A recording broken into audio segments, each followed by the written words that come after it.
got it. Huh? Alpha twig. Thank you so much.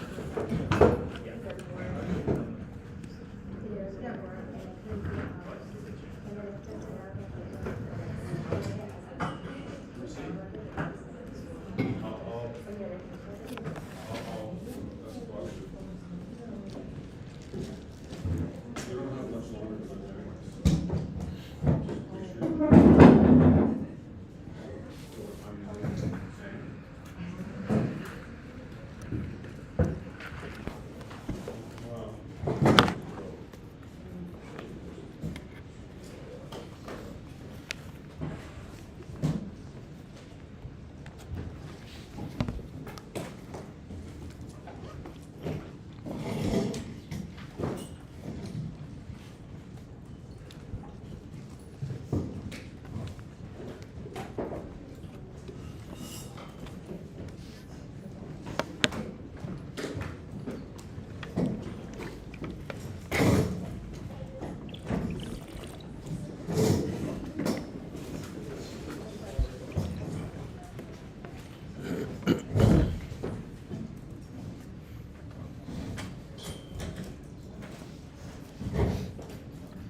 while I restart my computer. Doesn't like it out here. Your Centennial.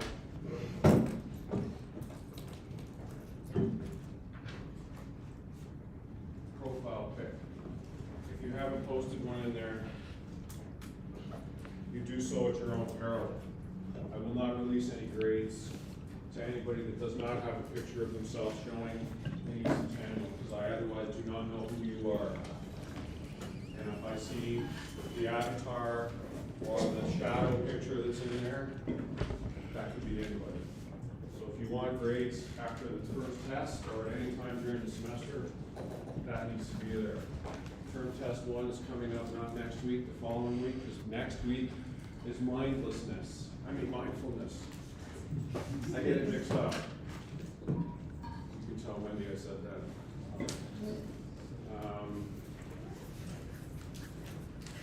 Make sure that you have your turning point device activated, registered, and that you use the MyCentennial email as your contact information. Don't put UToronto or Gmail or Hotmail or, I don't know what else is there up there. Apple has one. Anyways, don't do that. MyCentennial. You need it for the test. It's an easy test. It's all multiple choice. I did the test last week and got 100%. So if I can get 100%, you'll get at least one right. Pick C, right? Yes, just pick C. Pick the longest stem. Yeah. All right, let's see what happens now.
capacity,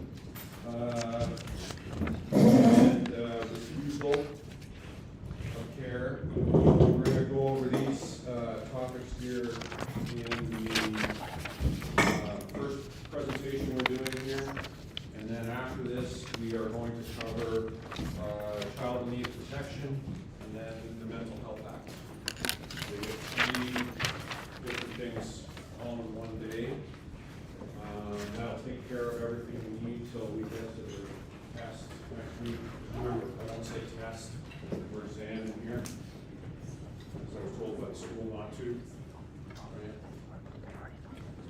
I'm not joking when I said we cannot say test or exam anymore. They actually did say that a few years ago. And so I always make sure that I don't say test or exam, since they told us not to say it. Because my wife knows I listen and I do what I'm told. So test or exam. We're going to talk about the fundamental rights of a patient. What is consent and capacity? We've kind of had some little discussions about that where we kind of gotten into it a little bit. We're going to go a little bit further today and talk more about how that might function, what it might look like, capacity, how do we establish that. There's a few ways that we are expected to deal with that. We're going to discuss refusal of care, and then we're going to get into treatment without consent. And those boundaries that surround that. So the interesting part is when we get to the Mental Health Act, there actually is provisions in there in the Mental Health Act where someone can be transported to the hospital against their will, which makes it kind of fun.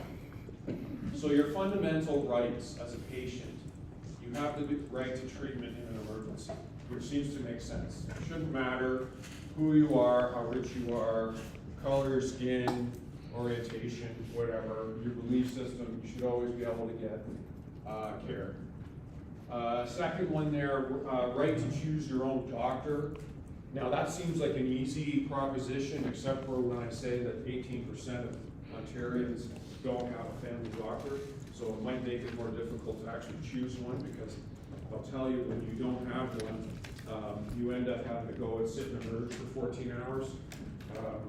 So when you get one, you kind of take what you get, but you're not compelled to keep that doctor. You could always switch that out.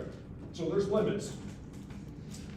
You have the right to the proper standard of care, which seems to go without saying, except for in our healthcare system these days, the standards are kind of shaky, and they're not always being upheld, and the best care is not actually being delivered. We see that more and more. We hear about it more and more.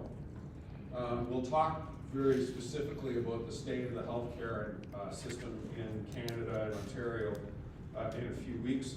But the proper standard of care, that seems to be these days that it's almost optional whether they actually adhere to it or not. You think of the aviation industry, they have time performance metrics that they have to meet. Even your baggage handling must be met. Like your bags have to be off the plane within between a half an hour and 45 minutes. A lot of people don't know that. Interesting story. We arrived in Pearson. We came back from Jamaica, and a thunderstorm did come in right after the plane gated, and they said to us, well, you know, they can't take the bags off the plane when there's a thunderstorm. It was like, okay. And then it's like, well, the thunderstorm's over. Get the fucking bags off the aircraft. Almost 2 hours later, the baggage carousel's not turning. And people are now getting mad. It's like, well, at 3:30 in the morning, we've been standing there since just after midnight waiting for our bags to get off the plane.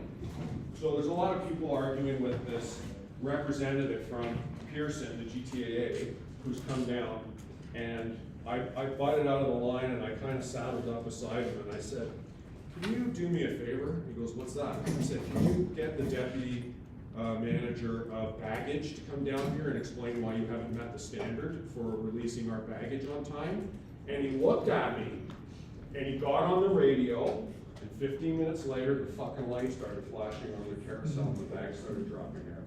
And my wife's like, what did you say to him?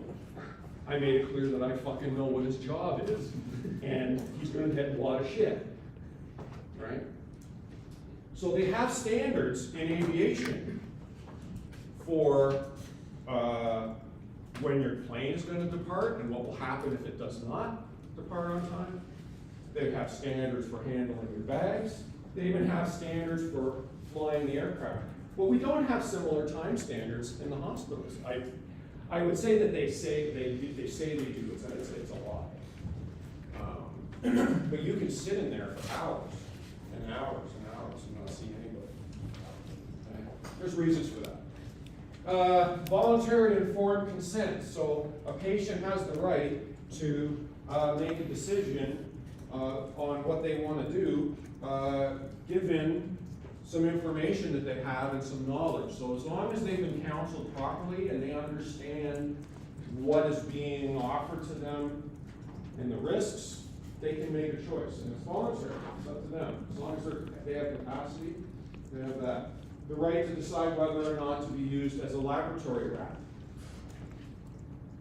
So they can't expect you to submit to research, even though I think they should. I think they should just grab people on the bus stop. You just pull up over here and you open a door and you grab about 5 or 6 people. There'll be a lot of people who can do research on. Research will just go crazy, right? It's not right to conduct research without permission. Like, you should not forcefully make people take a vaccine that hasn't been tested properly. Did you just say that? So, how it works is you decide as the patient whether you want to participate in an experimental cancer treatment drug. Because what they're going to do is they're going to take the drug that they think might work, and they're going to give it to a certain number of people that are in the research study, and the rest of them get fucking sugar pills. So you have to know that that might be the case, so you have to decide whether you want to participate in the research. Most patients will participate because they figure if they're going to die anyways, they might as well at least help someone else's life because they already know that they're fucked. That's pretty dark. We're all going to die eventually. The doctor at Scarborough General, he always used to say to people, "Doc, how long have I got to live?" He goes, "You'll live until you die." It's like, no, man. The right to confidentiality, and there's legislation to protect that. So there's an expectation that if you see somebody, you're not going to go around and tell everybody what you saw about their health care. Or maybe you're not even going to go to the media more specifically and use them as an example of something. Treatment free of discrimination kind of goes over here, right? Racial, cultural, belief, religious, doesn't matter, everyone gets care. Okay, that's that altruistic piece of the ethics part that we talked about. It doesn't matter to you who they are or what. Right to be informed of applicable fees, right? So it's not something that you pay out a lot of money for in Canada for healthcare. I think people should be taught how much it actually does cost, so they might appreciate it a little bit more, but they don't. But there is some medications and some procedures that are not covered, so you need to know. All right, it wouldn't be fair if a plumber came to your house because your kitchen tap was leaking, and then they charged you $10,000 because the washer was bad, and that, like, you could have done that yourself. Does anybody have a plumber in the family? Or are you just all unwilling to admit it? What 3 things do you need to know to be a plumber? How to turn off the water? No. Shit goes downhill. Payday's on Thursday. Don't lick your fingers. There's only 3 things you have to know to be a plumber. Now you're all plumbers. One of them this morning kind of gave me a dirty look and said, "I'm going to tell my dad." And I'm like, "I hope you do." Because those fucking plumbers need to know. Protection of property. It's important for you you're going into people's homes, sometimes you're handling their property. Sometimes you inadvertently handle property that you didn't expect, like there was a pedestrian struck and killed years ago in, where was that? Victoria Park, so Scarborough. Victoria Park in York Mills, I think it was in there somewhere. And so pedestrian struck, an older lady, and she had, when they were cutting her clothing away to do assessments in the ambulance, they found there was these two things that were sewn together, like these long socks or like in a tube, and they were wrapped around her body, those two of them. And so when they got to the hospital, they had taken them off, and so when they got to the hospital, they were still, those things were still in the ambulance. And so when they were going out to get her property, they're like, is this stuff right? So they cut one of them open, and it was full of cash.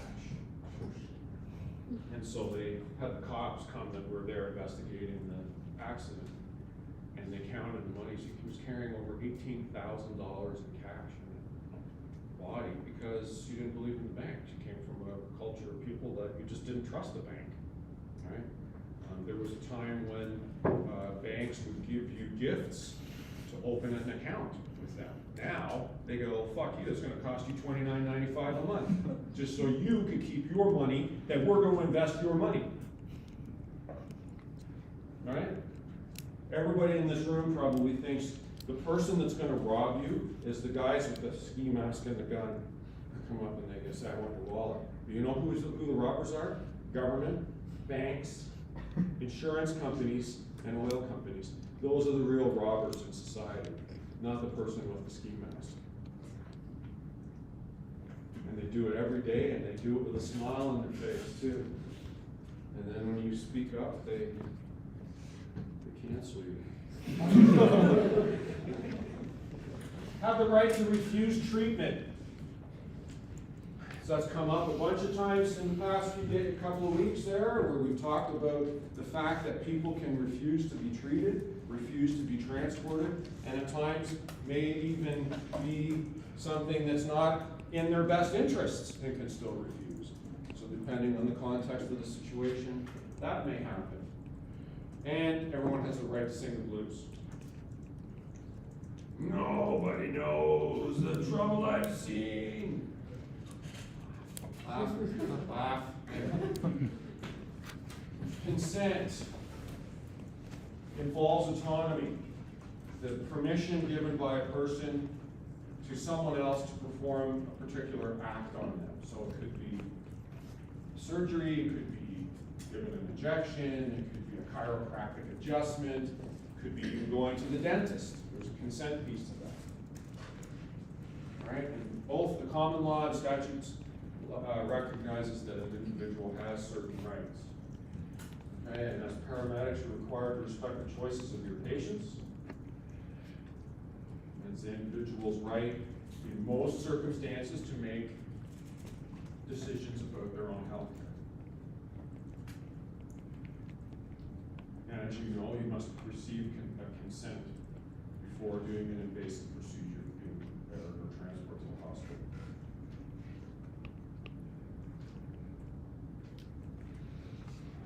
So, how the Healthcare Consent Act works.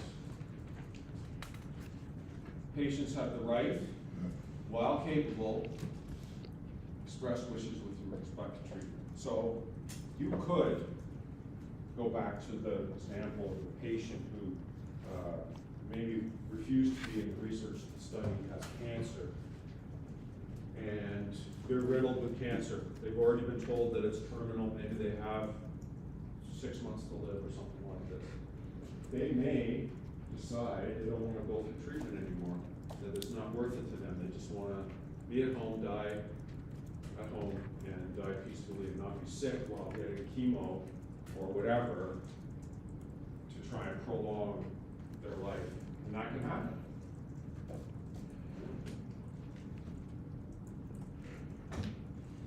But there's an exception. As there is with most things, there's an exception. So no treatment without consent unless of the opinion that the person is capable with respect to the treatment and the person has given consent, or of the opinion that the person is incapable. Okay, so you can't withhold treatment here unless they're capable to make that decision. Or on here, unless they're incapable, there needs to be a substitute decision maker. And we're gonna talk about who can be a substitute decision maker, but you'll see substitute decision makers that may be appointed to be the substitute decision maker. It could be a family member, it could be in a living will, and it could also be part of resuscitative, a DNR could have a substitute decision maker. So you could have somebody who's a power of attorney of personal care and a power of attorney of property, that they're named in the will, the lawyer drew up documents and they appointed these people, but there's others that can be also appointed, substitute decision maker. There's the ranking right there. So if you have somebody that is incompetent or unable to speak for themselves, so you've got the vision as you get older, you guys probably don't even think this will ever happen, but as you get older, one day you think, geez, you know, what happens if I have a stroke or something happens and I end up unconscious and I can't say I don't want to be connected to a machine? Right? Come into the class, find an outlet, plug it in, and then it turns on, and then finally, okay class, so let's talk about what we're going to do today. Right? Because you're breathing on a machine. Who wants to live like that? So somebody in that state may have already appointed somebody as a power of attorney of personal care, and that they will have instructions about what kind of medical care that they will have ongoing.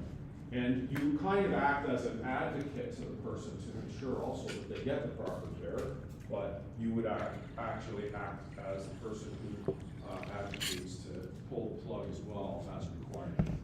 So it's interesting, the substitute decision maker ranking. It should be no surprise to us that if it's a person appointed by the court, they supersede everybody.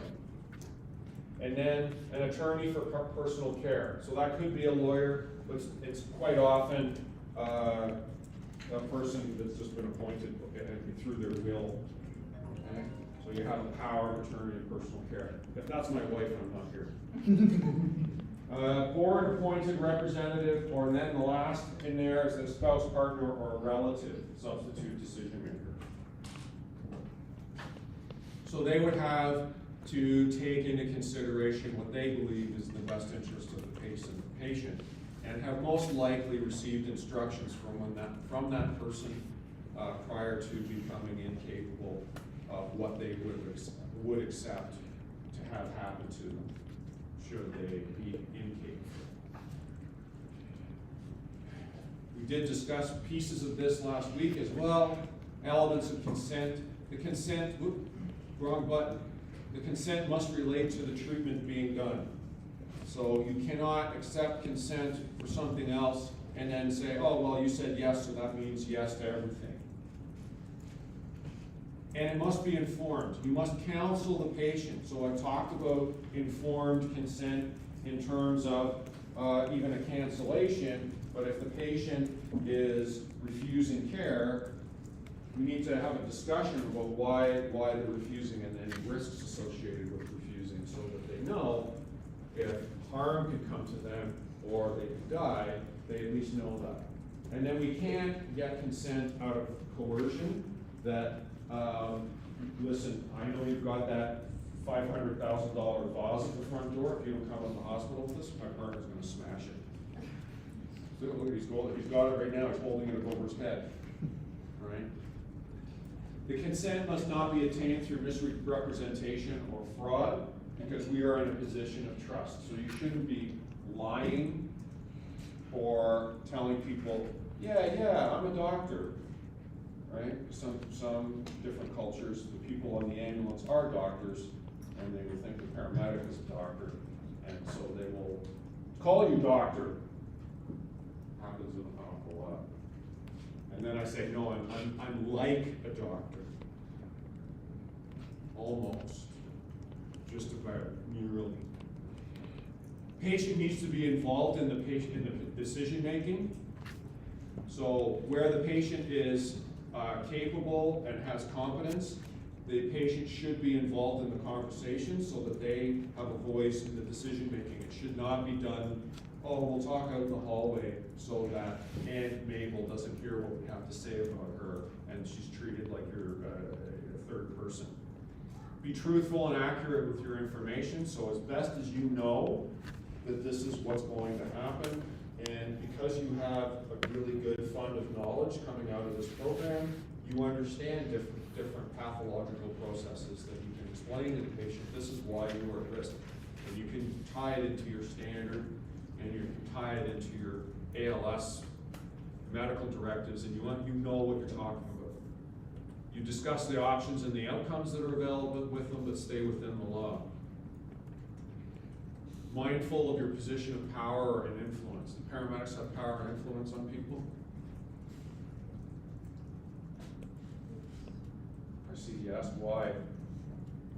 Because people see them as doctors.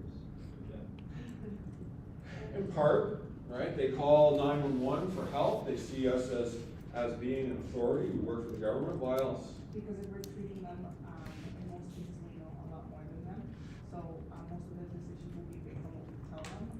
Expertise, knowledge, what we know, right? We know more than them. We are the authority in that moment, right? Why else? Yeah. Our decisions could impact their health significantly. Yeah, but that goes back to authority. Is like a control factor, like they're a very vulnerable situation. Vulnerability. They're vulnerable in that moment. They may be marginalized, and depending on the social class of the person, that increases the amount of risk to them and reliance on you. And so the power balance exists there. So you have to be mindful of that, because you can inadvertently influence people to make decisions that they otherwise wouldn't. And some paramedics, they do push the borders with that kind of stuff. They do things that are actually unethical. Okay?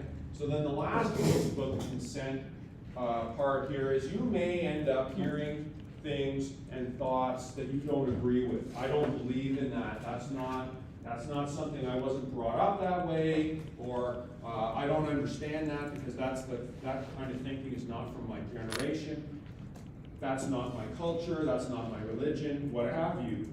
But you have to be able to understand, you don't have to agree, but consider and respect the position of the other person, the patient, because ultimately it's about them and not you, in through the lens of how does that conflict with my own beliefs.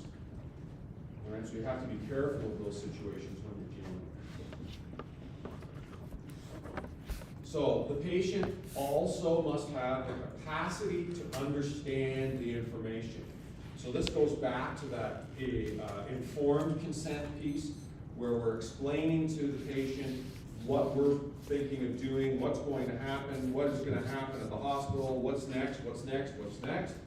But do they actually understand what is being told to them? And it especially is important when we try to do a cancellation off a call, because the patient needs to be able to reflect their understanding of any risks that are associated with this cancellation, and their understanding of what I've explained to them, and put it in their own words, and then you can determine whether they actually are understanding that information. When they reflect it back to you, now explain to me what I just told you. What are the risks? What are you going to do next? What are you going to do if this? What are you going to do if that? And see what the patient says, because it gives you some insight into their thought process about their and their understanding. And then, can they appreciate what the risks are going forward? So can they predict, what will I do if you leave and I fall later on tonight in the middle of the night? How will I get into contact with help? How will I reach 911? Is somebody going to be with me here that I can call out for help, and they can come and help me if I've fallen down? Things like that. The patient may not think that far in advance. All they are thinking about is, I don't want to go to the hospital. a lot of patients, one of the most simplest things that we would challenge them in is, okay, so before we leave, we need to see you get up and walk. Well, I don't need to get up and walk. Oh, you do, because at some point after we leave here, you're gonna wanna get up and walk into that bathroom over there. So we need to make sure that you can go in there and go to the bathroom and then come back out again. So we need to see that you can walk. And sometimes that would be the deal breaker, is as soon as we get them to stand up, they can't even walk. And then it's like, okay, you're going, you can't even walk. And you obviously don't appreciate and understand what we're talking about, the risks to you here, because you still didn't want to go, and you probably knew you couldn't walk. Always assume that the patient is capable, even if there's a language barrier, does not indicate incapability. There's resources available to mitigate language barriers. Okay, so a person lacks capacity when they have some kind of altered mental status, that they're confused or delusional in some way, that their thinking is kind of weird or off. All right, that comes from our assessments, that comes from our understanding of determining mentation and cognitive ability. If the patient isn't able to make a decision and stick with it, that they keep flipping back and forth, they're not capable of refusing. If the patient has some kind of barrier to clarity of thought due to pain or fear or some anxiety, those are issues that need to be dealt with. Now, severe pain, as your skill set increases and becomes more complex, we can mitigate that. And certainly fear and anxiety can also people can be talked down out of those. So I would be careful of attaching myself onto that one to say, oh, well, the patient was anxious, so they don't have capacity. So you can help them settle. Depression, severe depression can alter your cognitive ability and your understanding.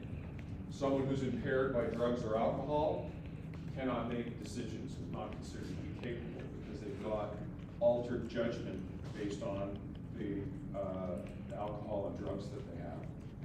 And then this one's subjective, other observations that give rise to concern about the person's behavior. So determining these things is one step. The other one that's going to be important for you is now, how do we document this on the patient chart so that if it ever came to question what we believed was going on, how do we articulate it in there so that it's reproducible and understandable and clear to someone else who's reading it? That's the other trick. Okay, and it should help defend your decision by what you write. And as I said, there's some level of subjectivity to many of these terms that are up here.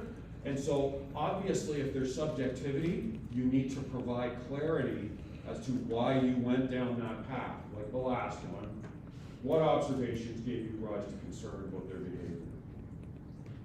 All right, you need to be able to articulate that. So the types of consent that we mentioned last week are there, expressed, implied,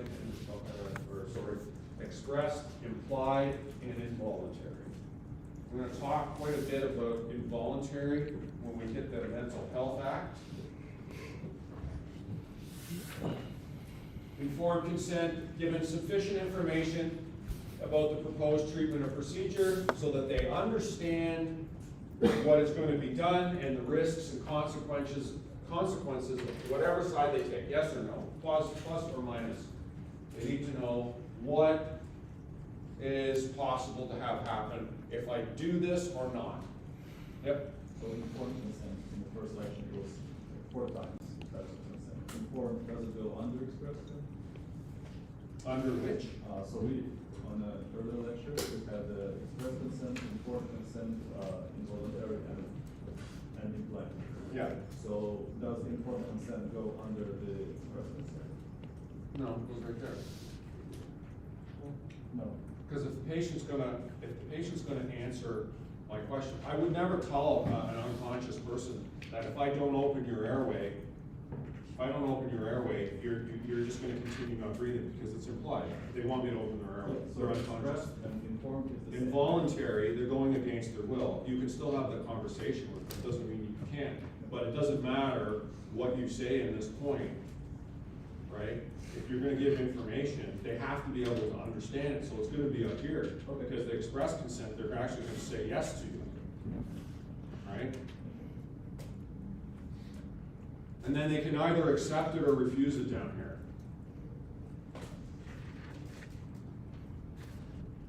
Okay, legal presumption of implied consent, there's three things. The person is incapable of understanding the treatment by way of incompetence or altered LOA. So that goes to the opening the airway of an unconscious person. It's implied that they would want me to open their airway, all right? Person is at risk, and if the treatment is not administered, the person could suffer serious bodily harm or DF. So second one, hey, the patient's unconscious, they're not breathing, their serious bodily harm could happen, or DF. Should say seizure, coma, death, or SCD, or SCUD. Seizure, coma, DF. It's not possible to obtain consent or refusal on the person's behalf from a substitute decision maker or relative, and the delay would put the person at risk of serious bodily harm. So somebody is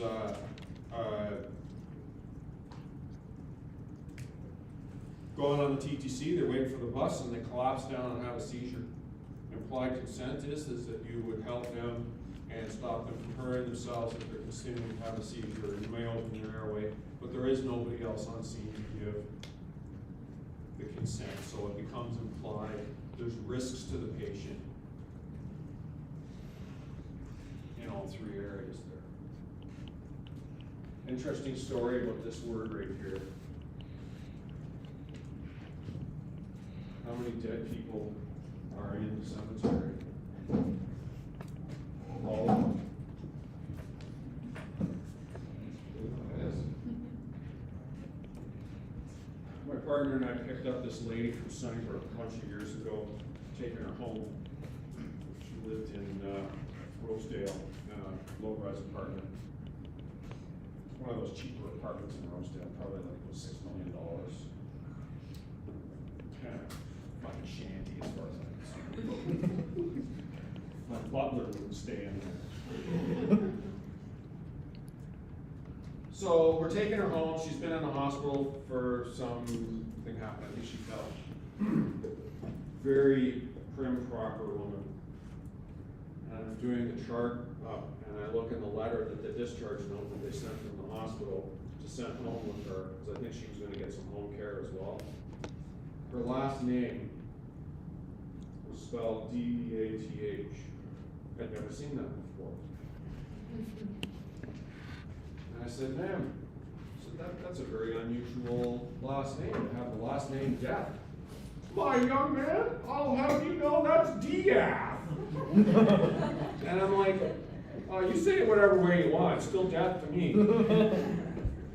It's like that hockey player, they call him Shaitan, and it's like, that's Satan. I know how to spell, that's Satan. One of the things I like to do in PHC is I like to change the pronunciation of everything in the English language. You'll start to notice it. Some today will come, but more as it comes along. And I like to have a lot of fun. One of the signature marks of people that exit this program and go into field is you will say the words the way I pronounce them, and then other people on scene will go, you went to Centennial, you had Dave, didn't you? and it's actually a rite of passage that you can actually share that in that fashion. Refusals. So you cannot substitute your will for that of the patient, right? So it goes back to that. You've got dinner plans. Your will is to get off work on time and go out for dinner with whoever it was you had dinner plans. And now you've got this call, so you want to cancel off it, you can't do that. It's unethical, legal liability, the whole bit, but it's there because I guess people do it or try. Parents or guardians do not have the authority to refuse needed treatment on behalf of minors, i.e. their children. So under 16 or less, the parents will use the example, the kid is having an allergic reaction that we feel needs to be treated now, and that the kid should go to the hospital. Parents cannot refuse for that to happen, or they can try. Okay, so there's the lecture after this one, we'll talk about child in need of protection. That would initiate notification to the Child and Family Services if the parents cannot understand that their kid is having an allergic reaction that needs medical treatment. That would be a problem. So this needs to be dealt with. And again, I tell you guys that these things are not binary, on, off, yes, no, black and white thing. When that happens, is a multifaceted approach of how you deal with it to mitigate the problem and get the patient treated into hospital, right? So it's not just a matter of sticking with one plan, it's a bunch of things that would happen there. Refusal could result in consequences up to and including death. So I always made sure that the patient understood that if they refused our treatment or transportation to the hospital, that there was a risk that they could die.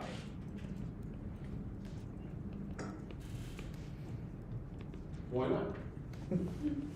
Why shouldn't I say that? And the other one I do is I don't say kick the bucket, pass on, pass away, move on, go elsewhere, ascend, all those fucking code words that we use in our culture.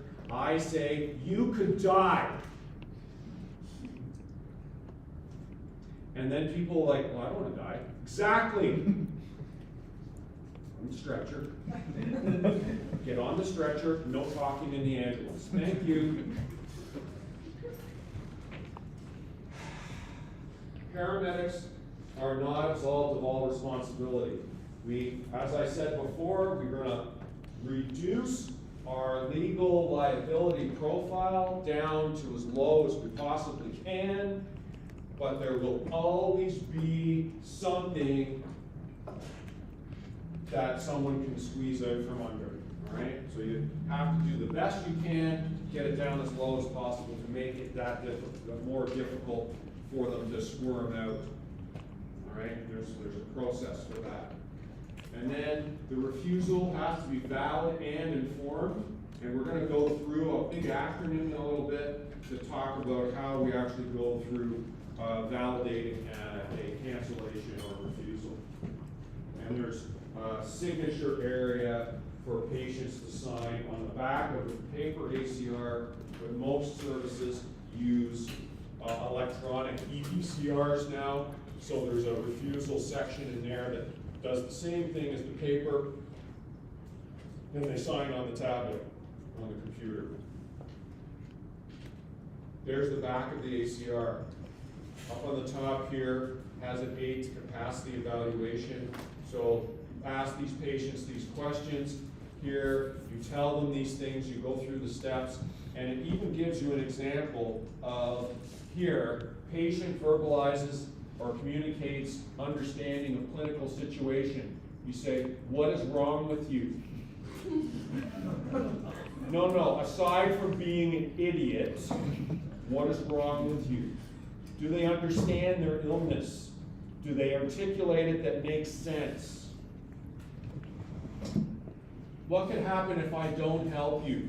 So that's about the risks, and they just give you that as an example. Then down in here is this clause that you should read verbatim. It's written en anglais et en français. Mon Dieu, tabarnak, calice de Christ, Québécois, séparatiste, you damn paramedics, you come into my house, you never take me alive. It's the way this cat talks in semester 2, in case you guys are wondering where that came from. That was a preview. But I have been advised that I should have treatment and that treatment is available immediately. I refuse such treatment and transportation to hospital. I'm being informed of the risk involved. I assume full responsibility arising out of such situation or refusal. I love it. It's just one giant fucking sentence. This one right here. I assume full responsibility. I don't know how many times we went through everything. If I'm reading that to you, I've actually given up that we're gonna cancel off this call and you're gonna sign off. I read that sentence to the patient and the patient goes, take responsibility? I shouldn't have to take responsibility for myself. I'm like, oh fuck, here we go. And they went to the hospital. That is how people actually think. It's odd to think that you would actually view that personal view, positioning yourself, that somebody else needs to take responsibility for me. They're out there, I don't ascribe to that, that's fine, if that's where you want to live in your life, but just be aware that sometimes the wording in the refusal will make all the difference.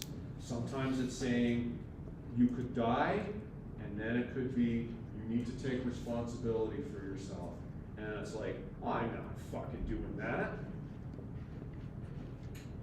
Thankfully in Canada we have big brother government, and big government will take care of you and make sure that you don't have to take responsibility for yourself because we'll do it for you.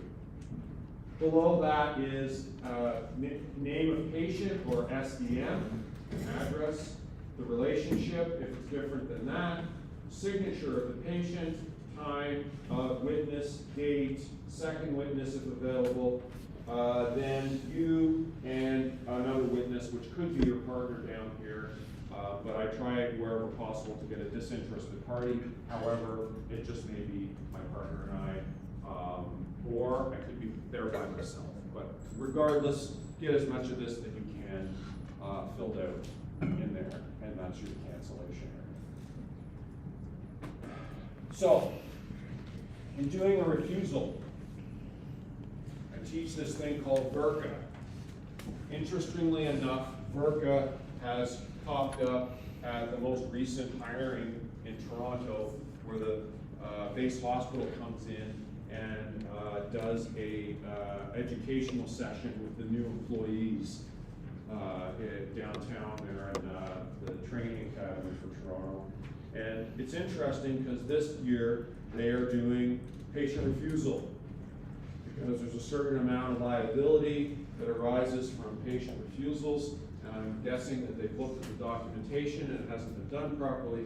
And so they decided to run a session with the new recruits and put them into groups and give them some group activity to do, of which some of our students, my students, were in this session.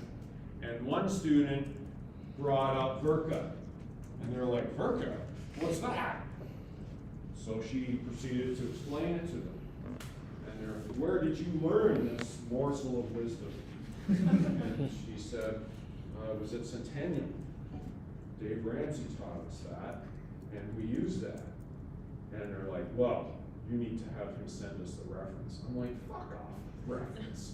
Okay, there's the operational policy from Queensland Ambulance Service, Paramedic Service in Australia, where I got it from. There, eat your hearts out. So you may see this outside of here after today, when you get out there. So some of this actually looks very familiar to stuff we've already talked about, but it's put it into a format that now all you have to do is go, oh yeah, we're canceling off this call, VRCA. Yeah, oh yeah, it has to be voluntary, right? It has to be voluntary and valid. It has to be relevant to the situation. So the patient voluntarily says, I don't want to go, not, you're not fucking going anywhere. You hear us? Okay, we're leaving, you're staying here. And you walk out. That's not voluntary. Valid is, I'm not going to the hospital because then they're going to put me in a nursing home. And all that's happened is this poor old soul fell in their house and has a cut on their arm and needs some stitches in the hospital. That's not valid. That's not a valid reason to not go to the hospital and seek medical care. Because they're not going to put you in a nursing home, even though they should. Because it doesn't work that way. Okay? It's not a assembly line, go to the hospital, and then next stop is nursing home or long-term care facility. It does not work that way. Informed, you already know what that is. Relevant, it has to be relevant to the situation at hand. So it can't be about something else. I can't go to the hospital today to have an x-ray on my arm because I have a doctor's appointment tomorrow. That's not relevant. Or I have company. They came over for Thanksgiving and I fell and now I can't really walk, but I still want to stay here for dinner with my family. No. Capacity, we've already talked about that. And then advice. You're expected to give advice in the refusal section, in the BLS standards, and in the ALS standards. When it talks about cancellation of a call, there's certain things that you have to explain to the patient and give advice. This is what you need to do right now. This is what you need to do when we leave. This is when you can call. You can call again when we're gone if you get sick. These are the next steps that you should do.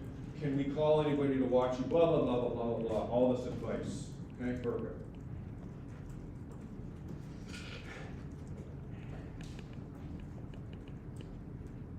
Involuntary consent. My favorite.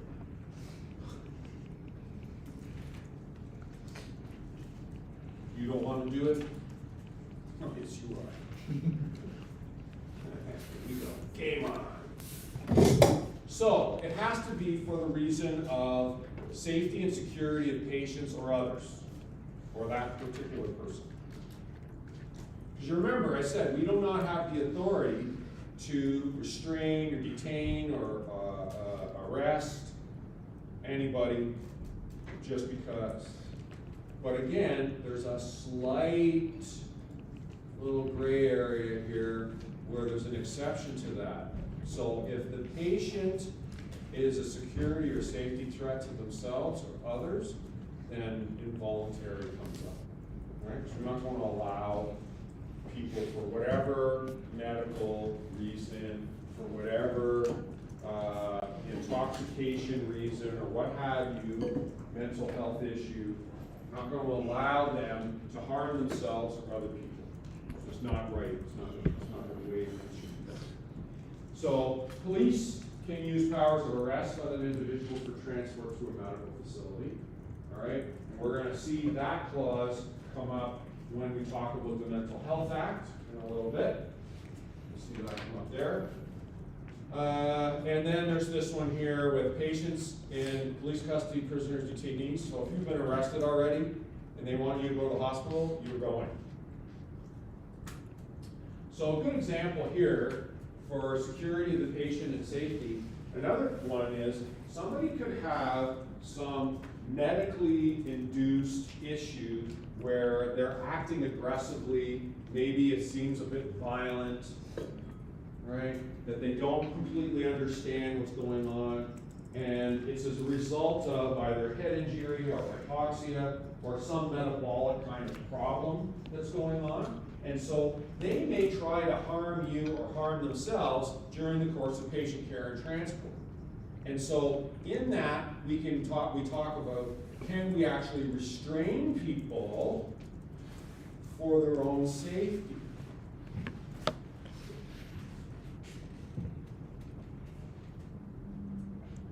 So this is up there for they say no, but they mean yes. He says health, but he actually means help. Let's go to communication thing. It's okay. I don't have to laugh. Treatment may be rendered without consent to a person who is apparently capable if there's an emergency, there's a communication barrier, a language barrier, disability present, that you took steps to try and communicate, but they were unsuccessful. finding some other way of, enabling communication to take place might prolong suffering that, would put the person at risk of, harm. And that there is no reason to believe that the person does not want the treatment. So, there are certain situations where a patient may actually say no, but they don't understand what the no is, and that's like that lack of capacity thing again. Consent in a capable person. They may be incapable. Good example of being incapable, and if you don't know what the signs are that you're looking for, is people that are hypoglycemic. Those people that have low blood sugar. Okay, so a lot of people don't know how they will present, and sometimes you can get a person that seems relatively normal, but they actually have hypoglycemia. And if you know what you're looking for, you spot it, and it's like, oh, this person's not actually capable. That's why they drove their car off the road. They're not impaired, they didn't lose control.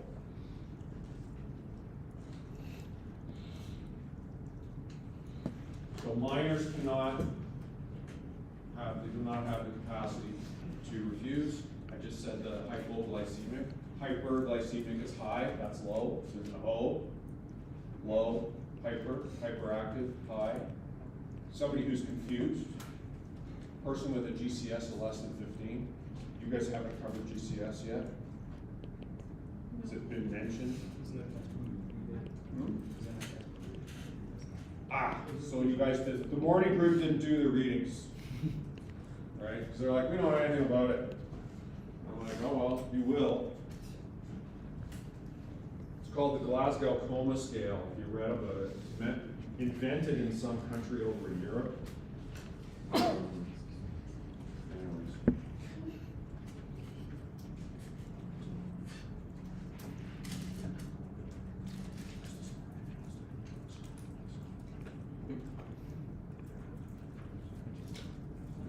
Scotland? That's the one, invented in Scotland. 15 is the highest score you can get, so that's why it says if their GCS is less than 15, they're altered. If you read in your ALS, GCS of less than 15 is altered. So it's used quite a lot to determine mathematically someone's LOAs. Intoxicated or under the influence of a toxic substance of drugs and alcohol. If you are under the influence, you do not have capacity to make sound, rational decisions. Someone who is agitated or in shack. And persons who otherwise cannot appreciate the consequences of a treatment decision. Again, that one is, as it says there, it's subjective. You would need to explain why it is that you think such. Boundaries of consent. This is where negligence can arise from. You can be accused of abandonment if you just walk away from a patient that otherwise requires care. In exceptional circumstances where it is believed the paramedic acted willfully or purposefully in violating the person's wishes, there can be charges there. Abandonment. Once a paramedic makes direct patient contact, the duty of care arises. So that's where the Hamilton case came up. It can arise from a lack of transfer of care, that you did not leave the patient with somebody of equal or higher authority or skill, and so there was an improper transfer of care by leaving the patient with somebody of lower qualifications.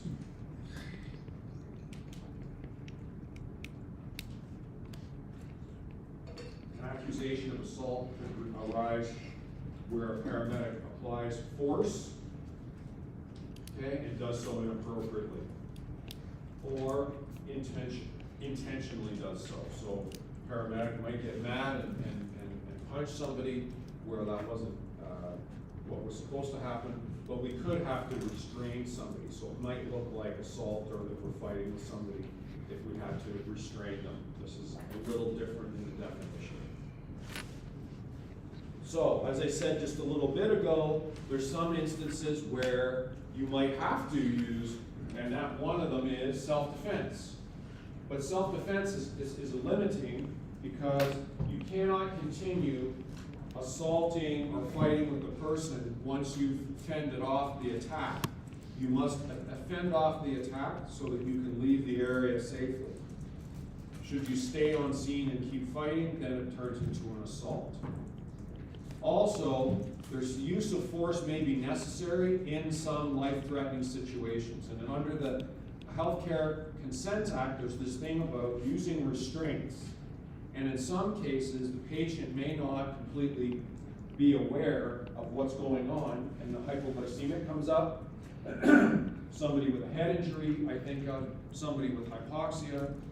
It's not to say that you don't treat those kinds of things in the field when you're presented with them, but you may have to restrain the patient for their own safety and for your safety, and so that patient care can be provided.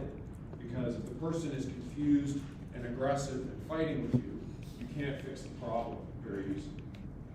So the documentation needs to be clear about why did we restrain the patient, how did we restrain the patient, and a description of what you saw that required that this patient be restrained.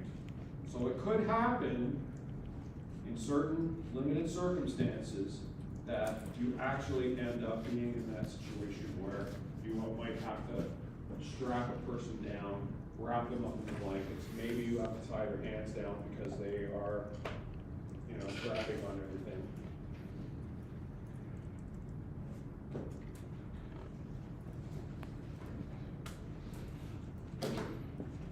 Questions about consent?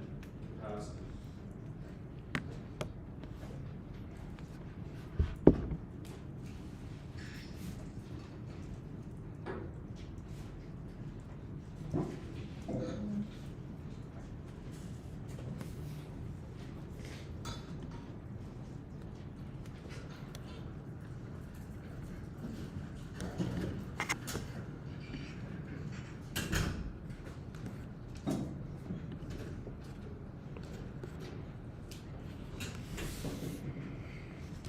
Child in need of protection.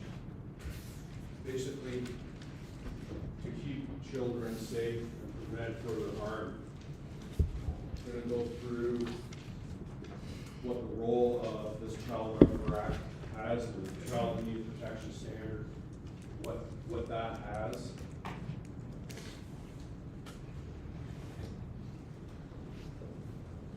We're going to talk about what is defined as the different areas of maltreatment. There's a whole bunch of them. What the signs look like, the role of the guardian, your obligations in reporting. Okay, so the mandate of the child services here, to promote the best interest, protection, and well-being of children.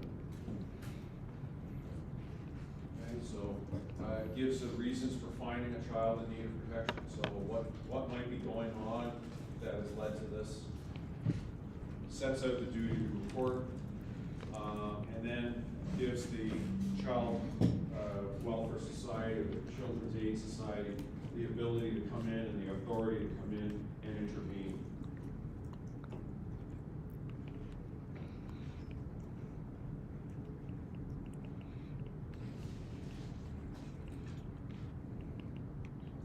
So 16 and under is a child. Might actually even apply to somebody who's 17 should the signs be there. Let them decide. Once they're 18, then it becomes a different issue. Has suffered from a sexual assault or physical abuse, emotional or psychological abuse, has the bullet point earlier came up, requires medical treatment and the parent does not obtain it. So in our society, we protect children, and so if a child needs a certain medical therapy and the parents don't want it, then children's aid needs to be informed.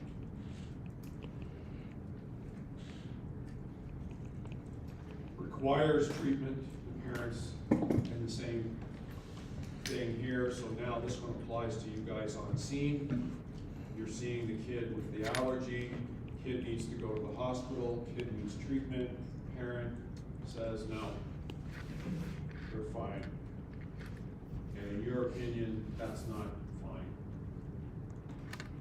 A kid that's been abandoned, usually an infant, right, is less than 12 years old and has killed or seriously injured another person, probably there for a reason, so that means this boy all happened. Has injured another person on more than one occasion because of the parent's failure to supervise the child adequately. So means that somebody's been hurt as the actions of the child and the parents or guardian were not present. So they need protection if they're likely to suffer physical harm, sexual molestation, emotional harm from a pattern of neglect of the child's parent or guardian, and emotional harm, and the child's parent does not consent to treatment to prevent the harm. So all stemming from the bullet points earlier. So we're going to go through these areas of physical, sexual, emotional, and neglect. Okay, one indicator is not conclusive of child abuse. A number of indicators should be present. So one bruise is not conclusive. It's a number of bruises in a number of different states of healing that indicate there's something that's ongoing, an ongoing set of physical injuries. There's a pattern of behavior that we observe with the parent or caregiver while interacting on scene. So some of the things that we may see as far as the bruises go, unexplained bruises or welts, a number of scars in a regular pattern that suggest cutting or some kind of physical abuse. Burn marks, inflamed tissues that suggest scalding or burning. Unexplained fractures or history of fractures. This was kind of gross. Adult-sized bite marks. Trouble that who might want to fight somebody other than a dog, but people are people. Child's behavior. Fear of physical contact that is not the normal fear of physical contact from a stranger, such as that, paramedic wants to assess the kid and the kid gets a little scared. We're talking, you move your hand towards them, they think they're going to get hit. Staying behind in school after others have gone home, not something that we'd likely observe, but may be part of the discussion with somebody who is a caregiver in a daycare or in a school. You might get that information from them on incident history. Uncharacteristic or sudden changes in behavior. So some dynamic has changed at home or in their environment that has caused some change to their behavior as a result of the abuse that they're receiving. Some of the physical abuse can involve head injuries, abdominal injuries, burns from cigarettes or being dipped in water, abrasions and lacerations, a combination of both old and new bruises, and then swelling to areas on limbs, lips, and then black eyes.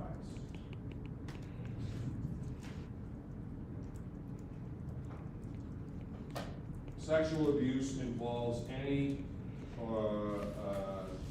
use of a child for sexual gratification by an adult or another older child.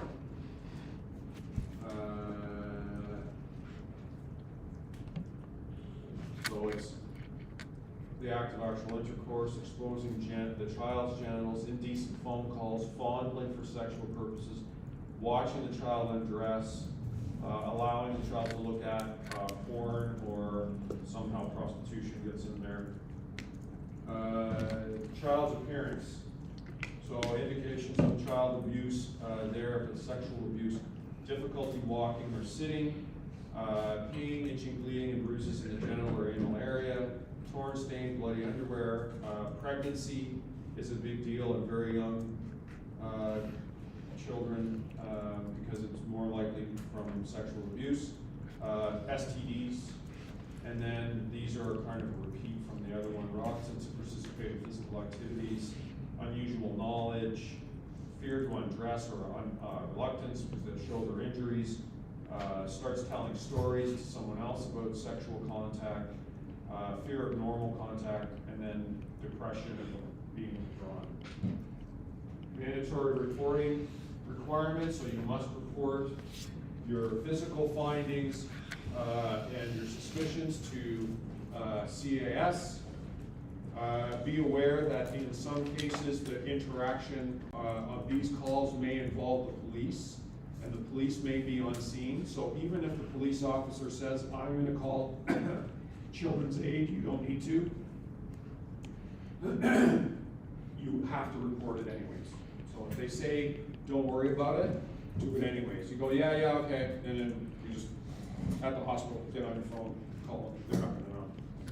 Okay, so that happens a lot. I've had a lot of cops say, oh yeah, no, don't worry, we're gonna call them. No, CAS will wanna know, you were on scene, why didn't you call? So everybody who interacts with a child must call.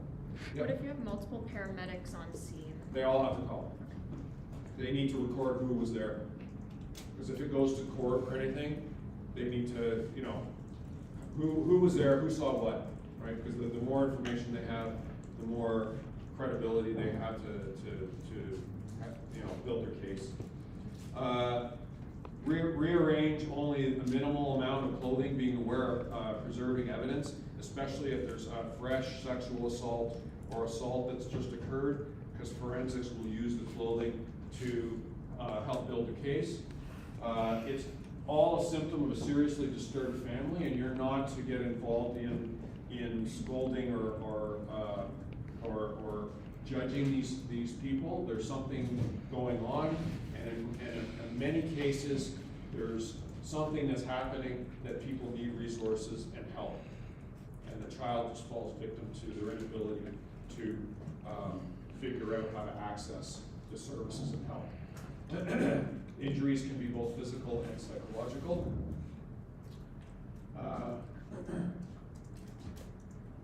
This goes on for a very long time in many cases, and it's very seldom that EMS is initiated. So it's not very often that 911 gets called because they try to bury these cases.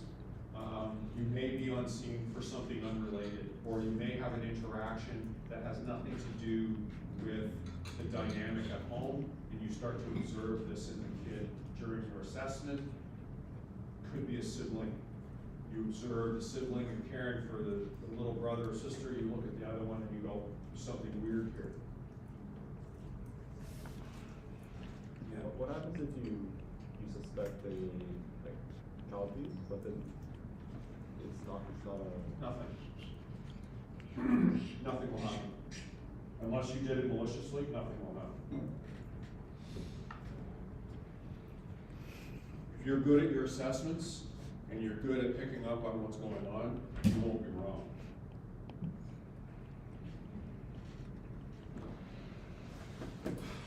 There's a chart you can look at, repeats a lot of the stuff we already covered. Definition of neglect, failure to meet a child's basic needs for food, clothing, shelter, sleep, medical attention, education, and protection from harm. So the basic needs that any of us need, the child is not being met for them, right? So there's usually a reason for this, all right? Can occur when parents don't know about appropriate care for children or when they're not able to plan ahead. So this is a piece there. This is an educational piece for the parents, and with the right resources, they can be taught how to handle the child properly and do things properly and care for the child properly. Neglect also can go into medical care that the kid requires to cure, prevent, or alleviate physical harm and suffering, and the parent or guardian does not provide or refuses or is unable or unavailable to consent to the treatment. So this is the parents or guardians don't pay attention to the needs of the kid and may leave the kid on their own to go to work or go to the bar or some other inappropriate activities. I've heard of them going to the track and going gambling. I've heard all kinds of stuff. Yep. Does this include like parents who are overwhelmed with a child who may be like on the spectrum or have some sort of intellectual disability? Anybody who's not providing for the needs of the kid, because we looked at this and you guys are all like, well, what if I'm wrong? Who fucking cares? Maybe these people need resources. They're gonna get help. This is not a punitive thing. CAS doesn't come rolling in with a steamroller and displace the entire family. If they need to protect that kid or the others, they will do that. But they will not just remove the kid from the house if they don't have to. They'll go in there and do an assessment and try to figure out what's going on. Because sometimes the parents are at wit's end. All right? And as things go along, as if you're aware of what's going on in not just in this country, but in the world, it's maybe a little bit worse here, you don't really realize it, but we are on the bit of an economic downturn where, you know, if we continue in this, we will be into a recession. And when that happens, people start losing their jobs, and then domestic situations start to happen, mental illness starts to creep up, abuse of alcohol and drugs increase, money gets tight, children end up being blamed for this. It's your fault that I don't have enough money. And so then they start withholding food from the kid and they take out their anger on the kid. That person is not really doing it because that's what they want to do. They're acting out and they need help.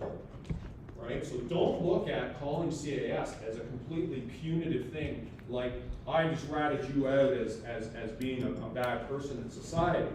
I'm telling somebody, I'm alerting the authorities, the same as if I saw a house on fire, I would call 911 and tell the fire department to come and put the fire out, right? It's the same sort of thing.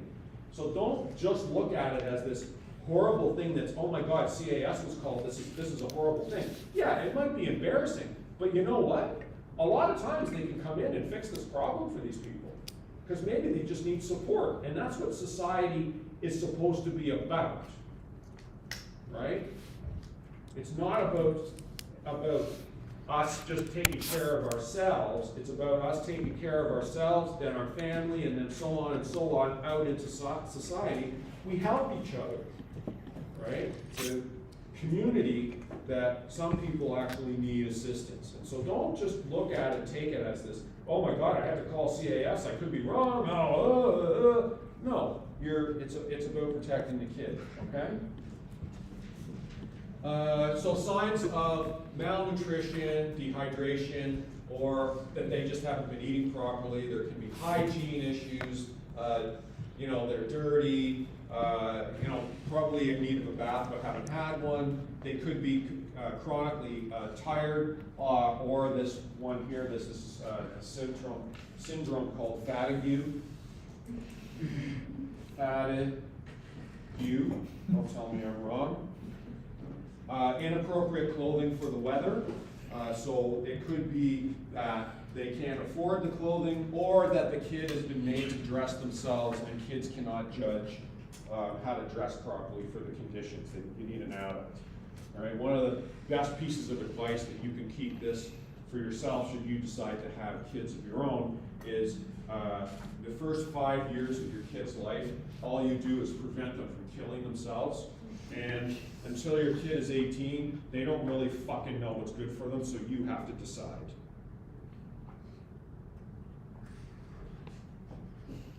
Because Because if you give them too much latitude, it causes problems. Your kids need clear rules, clear lanes, and you stay in the lane. Inadequate supervision, again, comes with that one. Things that are untreated or require some minor medical attention, etc., that's not getting there. And then there's the behavior side, right? So demanding constant attention, there's a lack of parental participation and interest, something that you may not see as the paramedic. You might observe it in another dynamic, but not on a 911 call or an interaction on a call. You may not know that, but that's certainly something that the school may be able to say. Indications that no one's ever home,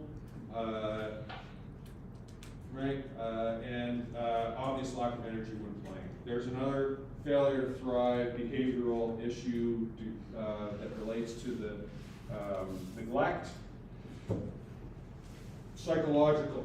So it comes from criticizing, belittling, insulting, rejecting, ignoring, and isolating the kid because you're criticizing in an aggressive and excessive way because the child is being expected to behave beyond their developmental and emotional capacity in that time.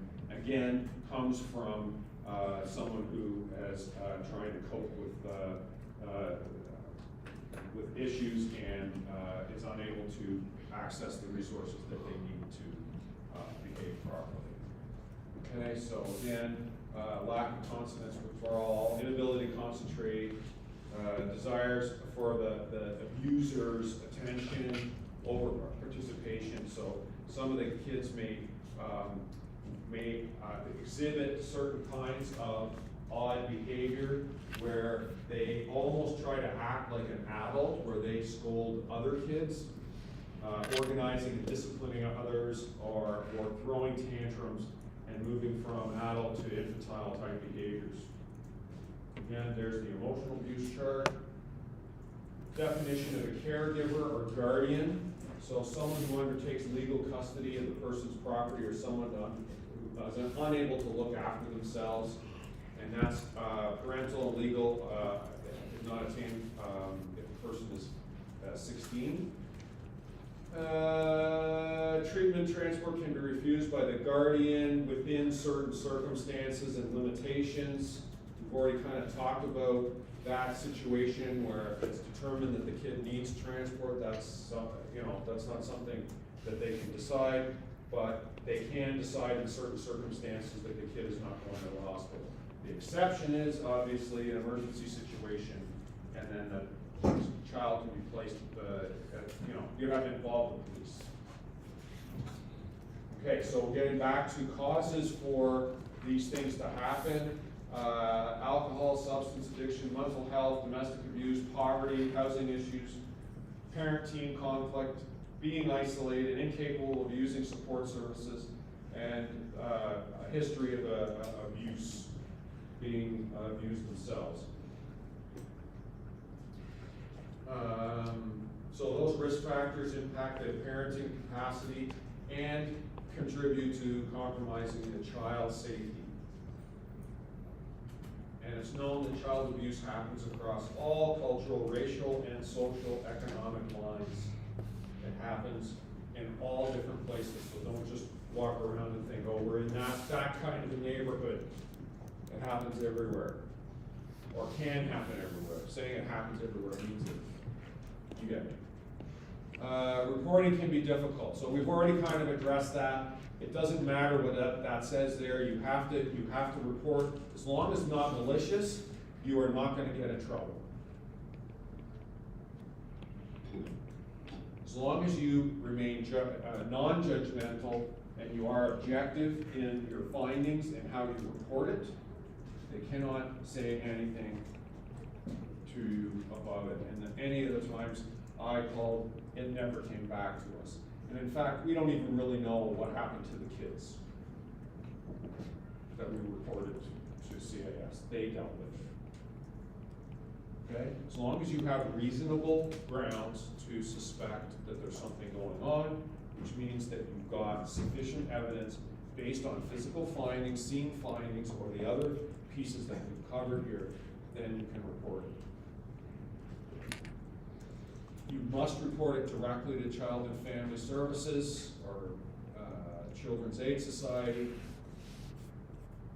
And again, you get in trouble if you don't report it. Here's the act that falls under Child and Family Services Act. It overrides even the HIPAA, so you can release the information about who and what, and where, and what you saw to CAS, all right, because it's a mandatory reporting system that overrides the other. There it is there, you are listed there. Okay, and it's only if you do it maliciously or unreasonable grounds. All right, I don't know of any professional that's ever done that. It's more of a neighbor causes shit. And it's also covered in your BLS standards of care on page 48, Child in Need Protection Standard. You need to know that because it's fair game to use that for tests. It's fair game to use it at service testing, the AMCA, and scenarios, and OSCE, mine, not Augusto. Let's take 20 minutes, 15 minutes after 2, back in here.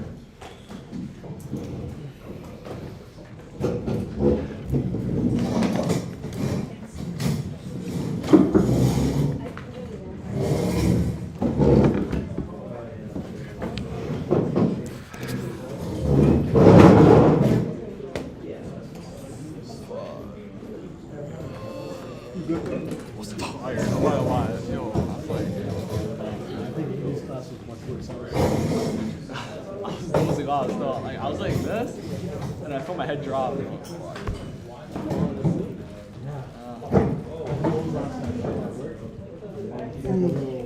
We're doing a mental health act now. The homework? Yeah, probably. Homework?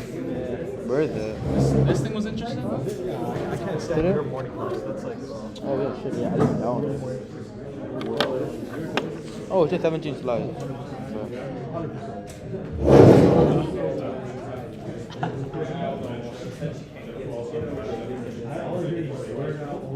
She was like, burn up, man. That's me right now. But see what I get there. We'll see what I get there. Oh, it's nap time. My son credit transfer. My locker. Figured out one of my boys that works at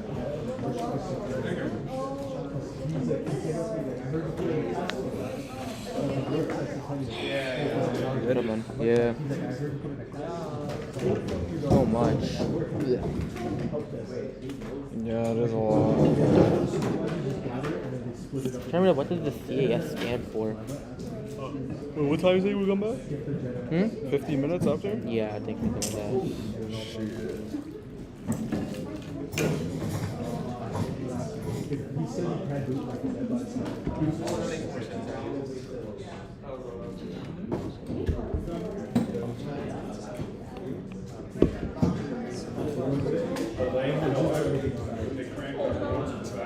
Yeah, the two on the front are out. Or one of them turned all the way in the other way. I know, it's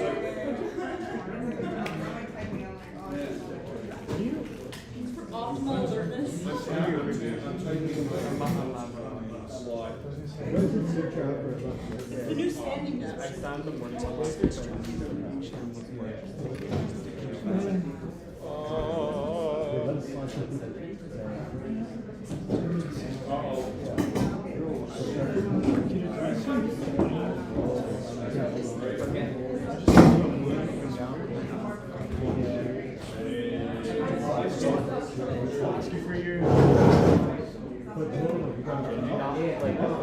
No, I didn't. Yeah, so it's all there. It's all there. I got a question easier. No, just use safer question. Okay, so for example,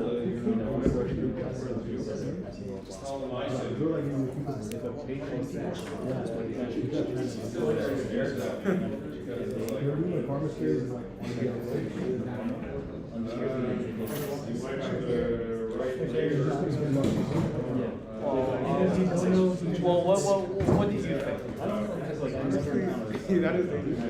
Well, think about it. Think about what is, you know what is, Actually, someone forgets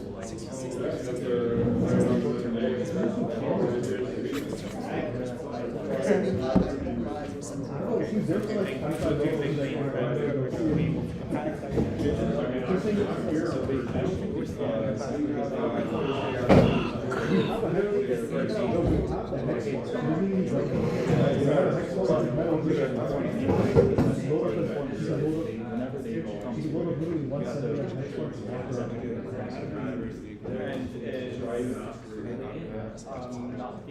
and we have a serious gym, we have a public super same as that, right next to the yeah.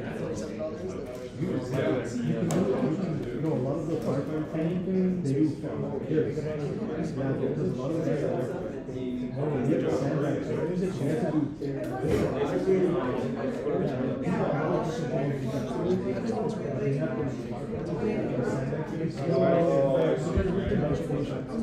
you don't really know, like when your symptoms happen, because you haven't had this. Yeah. So you don't know if they're. I think this is one of the more easier classes. It's easier to understand. Definitely more easier than practical, but if it is in communication, probably not. Communication is just much more easier. It's so simple to understand. More work, but way more easier to understand.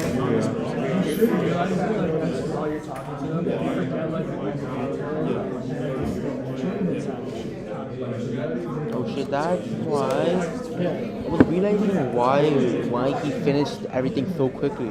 What is this? I think he's going to be making us like do these kind of things to understand how the forms work. Like how to actually fill out the form? Cause think about it, we would have this left. Unless if he's gonna make us do this, I don't think he'll do it.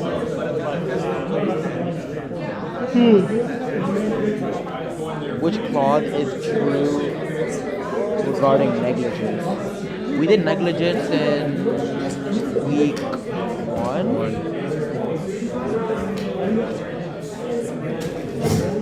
Yeah, no, we didn't. We did negligence week 2. Oh yeah, I remember because I asked him to post his version of the note and he actually listened. Wait, he did? Yeah, he did. Oh shit. So I have to fix that.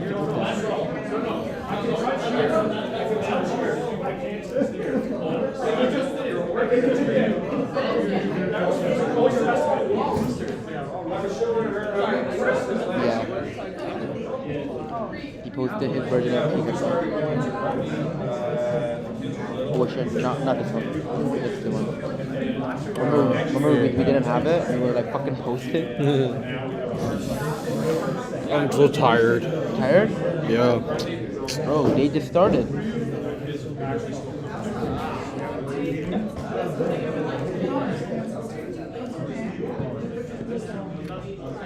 Oh, negligence.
I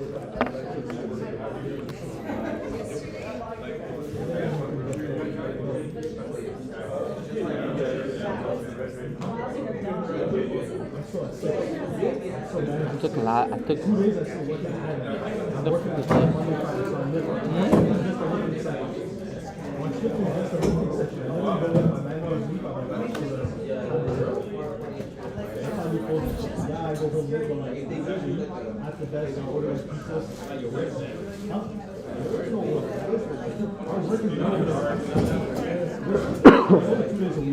So that's the one thing. When we have stuff to do on Tuesday, on Monday, I'm like, I'll do it before the work.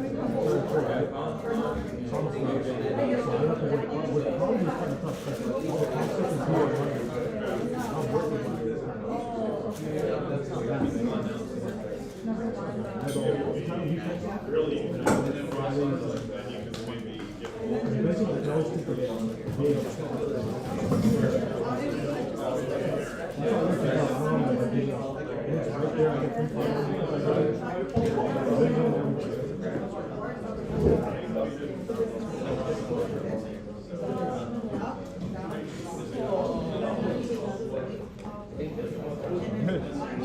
She's so tired. It's not even funny. And you came in hella late. I was like, Nah. So this one, so like, I had some shit going on last night, so I slept at like 3. yeah. I set my alarm. I'm like, yo, bless. I'm like, I can run on 3 hours, right? No. Woke up, turned the clock, 7:45. I'm fucked. Got out of Where you bed. living? I live in like, I live on like the edge of Vaughan. I'm far, like, I'm pretty far. I still have TCC access, but I literally had to, I take the GO bus though, like at the subway station at Highway 407. And I take the GO bus and bring it straight here, right? I take the 41. But like, I usually walk to the subway station, right? I couldn't do it. I was like, fuck. I called an Uber. I was like, fuck. I Ubered to the station. It's like $10. Okay.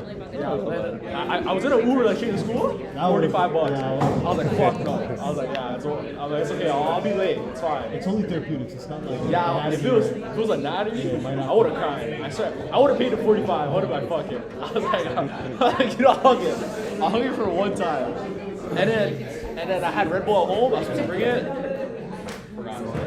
Go buy the Tims for like $4 and Yo, shoppers at 2 for $5. I was like, fuck, let me get that. Yeah, that's a 2 for $5. I was like, yeah. Gotta get the sugar free though, so I feel less guilty. You know I'm not gonna lie, I'm gonna bring a little bit of pre-workout nowadays. Like, pre-workout, some smelling salts? a little bit. Tuesday mornings are tough.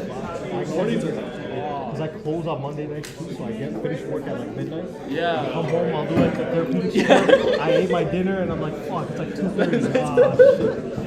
You know, by the time I went to sleep, it was like 3 o'clock too. Yeah, that's what I'm saying. That's what it's about. Like, you live close too. Like, yeah, I live like 10 you're chill. Okay, I'm not gonna lie, the closer you live, the later you get. Because you're always like slack. You're like, yeah, I'm right there. Right? In elementary, my friend, this guy lived right in front of the school. Like, the school's That's here. the motherfucker that was always late. He's always late. Always late. He's like, I'm right there. The motherfucker that be traveling from, they're always on time. So one time, try to not let it happen again. Nah, cause like before, like going to school late, it was fine. Cause like I won't be hella late. Like if I miss a bus, I'm chilling. Now, if I miss a bus, it's fuck. Huh? What bus is the way to leave? What? Tomorrow? Okay, me and you will both come in. First time. Wait, where do you get yours from? Walmart. Yo, I don't like you know the back shoppers. then Walmart used to have for $1. You remember that? Yeah. This is really the leaders. This is 75. Yeah, they don't do that shit anymore. It used to be $1 each. Because I worked at Shoppers and on sale it would be like 80 cents for a liter. Yeah. But I still would pay. I'd just take that shit and drink it. Because I was in the back, right? I don't give a fuck. I know those ones though. Isn't it nasty when it's warm? I kind of like lukewarm milk. I don't like cold milk. Yo, this guy's weird. Yo, this guy likes drinking warm milk. I like warm milk. You're weird. You're kind of weird for I that. left outside for like an hour or so. I like that. This guy likes that room temp milk. Not hot, not cold. It's like the temp when it comes out the udder, you know? Like, he likes that. He likes that room temp. Yeah, no cold shit, no cold shit. Yeah, you're weird for that.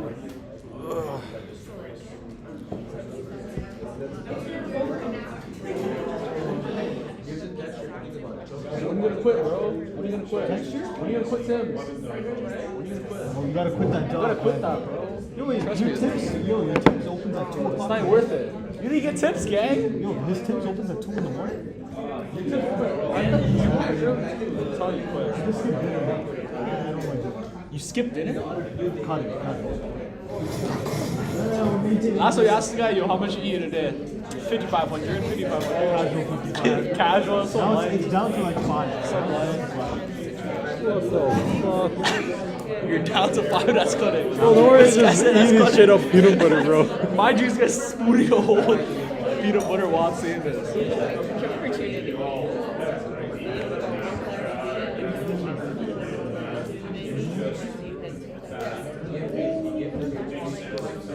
Wait, so what do you eat when you walk? Like the whole shebang? And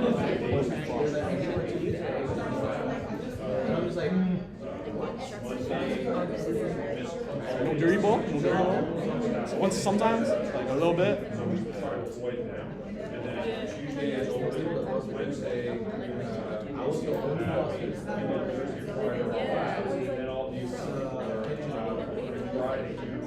This guy's struggling. I'm not even food, I'm just like, I know. wiggling it down. This guy's struggling. My fast food rule is like no more than $10. Every meal has to be $10. Tell me why junior chicken's like $4. Bro. Go to Wendy's instead. Okay, so there's a thing at Wendy's. On the receipt, they give you a survey. If you do the survey, you can get any burger on the menu for free. That's you you? just keep the survey and you just show them the just do it same the whole code. time. You just show them the same code all the time. Get any burger? So I go there, I buy an $8 burger, and then I get another $8 burger for free. So I'm getting I'm getting like 1,600 calories for $8. I didn't even know they have that service. And it tastes better than McDonald's, so I like Wendy's. Low-key, yeah, Wendy's You better. get one chicken burger, one beef, whatever, and it's good. McDonald's a little overrated still. McDonald's, the only thing I go for is like fries. It's so expensive. Like if I have to eat properly, it's gonna be like $20. Only like middle school days, I used to go there like $5 like McChicken meal. Now it's like fucking like $8. Almost the coupons or the codes. Yeah, even the coupons aren't even worth it. What else is it? Little Caesars pizza. It's like $5 for a whole medium. Kind of nasty though. Yeah, yo, those guys kind of. Rachel, right? I actually didn't know that Wendy's hack still. Oh shit. You're right. This kind of fucking food fest. Yeah, I know. Like, I would get more information if I just read over the material home. You're not losing anything. The only thing you're losing is him just saying a couple of fucks here and there. Seriously, class is him just reading off the slide, then after every like minute or two he's like, oh fucking these paramedics, and I'm like, bro. Yeah.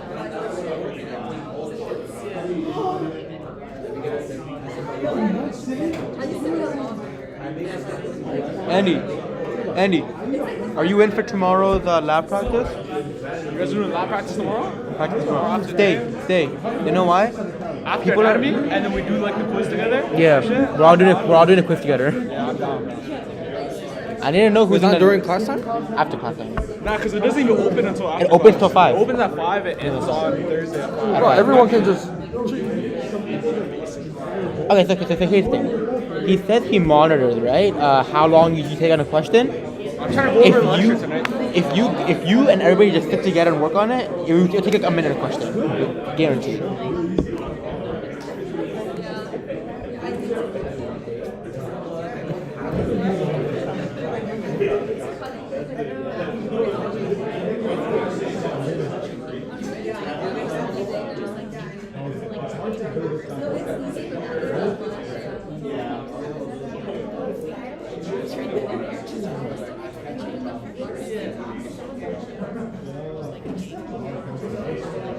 Actually? If you eat like a whole pizza, like 80 or 100 burgers, depending on what kind of pizza. Get some meat butter pizza. So much like fat and shit. Yeah, that's too. Okay, everyone, we're gonna get started back into this. There's an announcement here. Kiddo's here to talk to you about the lab sweaters. that I don't know if you've heard about or seen. They're similar to the ones the instructors, some of the instructors may have worn up to now in lab. I don't know if it's been too warm for you to see them. It's like a zip fleece shirt. So it'll give you an update if you're interested in getting one of those. Yeah, hi, I'm Keto. So originally there was supposed to be like a fitting that was happening today after class, but I got a text this morning from the owner saying that she was sick and she can't come and give me the sweaters, so that's canceled. So I still intend on having the due date for the sweaters next Tuesday, so I'm just thinking of them as quickly as I can. She said that hopefully I can pick them up by Thursday, so maybe I will be better on Monday, Tuesday next week. You guys can try them on. Otherwise, if you don't think you're available, there's actually a sizing chart that is on the Google form that I put, and you can either measure yourself or have someone measure you, and you can figure it out. So, if you have any questions, my email, my phone number is probably everywhere by now, so just.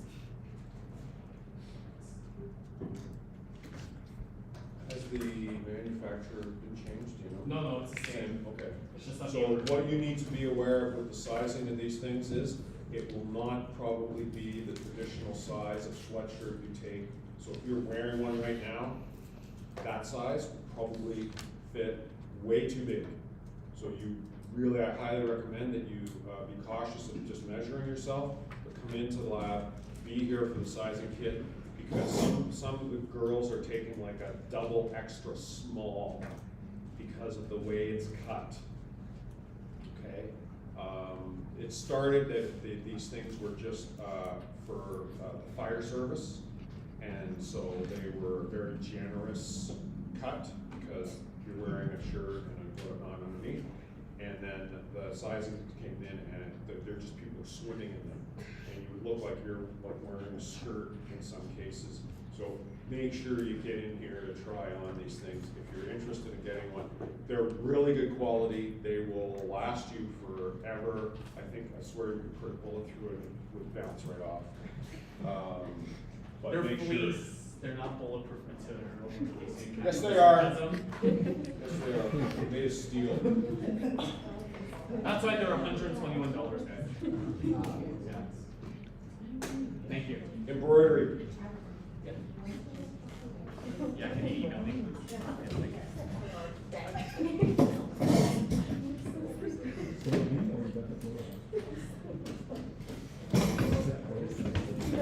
Okay, Mental Health Act. What we're going to talk about with the Mental Health Act is what issues are with a person's rights in light of being hospitalized and admitted to the hospital and receiving treatment under the Mental Health Act. We'll try to focus mainly on the field aspects of the Mental Health Act because there's components of this that do not apply directly to us that are within this, so the framework has more to it than what I'm telling you, but I'm going to speak about what components are really important to you. So what rights does the person falling under the Mental Health Act actually have? And who can be, and how are they admitted to a psychiatric facility? What's the legal framework surrounding this? Who can order admission to the facility? So back up here, who can actually do that? And then these two areas here of voluntary and involuntary treatment pieces and admission pieces.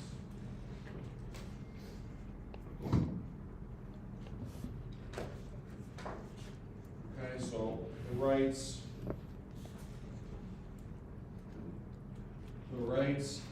Person, mental illness. Okay, there's areas that's without consent. The capacity has to be determined as well. Here, there's three possible scenarios that a capable patient in the Mental Health Act accepts treatment, which is a no-brainer. There's a capable patient that is refusing some treatment, which perpetuates the need for legislation, and some standards to how things will be handled. That's the reason why we've got this thing. And then the last one, incapable patient to be treated and transported. So the things that, the big ones to watch now for as we go through this, just to highlight, we'll start out by just saying that there's two forms. One is called the Form 1, the second one is a Form 2. You will more commonly see Form 1. I never saw Form 2 in 26 years. Doesn't mean that it doesn't exist, it's just very rare. They are different, but very similar, and they can be confused by many people. Only person that can apply and enforce Form 1 or Form 2 is a police officer. You cannot enforce Form 1 on a patient. Form 1 is signed by a physician. Right? Form 1 comes from a submit physician. So the MHA criteria for having a form filled out are these three things here. The person or the patient is threatening or attempting to cause bodily harm to him or herself. Alright, so that's the threats of self-harm. Has behaved or is behaving violently towards another person. Or this one down here, lack of competence to care for him or herself. Okay, more frequently the first two are the reasons why, but occasionally we get this last one, or a combination thereof. And then, rarely this one, but in the opinion of the physician, the person is apparently suffering from a mental disorder of a nature that will likely result in serious bodily harm to another person, or physical impairment of a person. So this reiterates the top here. So there has to be at least one of these things here to cause or provide cause for a Form 1 to be issued or a Form 2, so that the person goes and gets apprehended and brought in for assessment. So Form 1 is an application by the physician. So a doctor signs the Form 1. A Form 2 is done by a JP or a Justice of the Peace. Okay? The reason why this one is rarely the form that you see is because it is more cumbersome to get it done in an efficient manner, because it's usually the people, the patient's family members that will go and swear to the Justice of the Peace.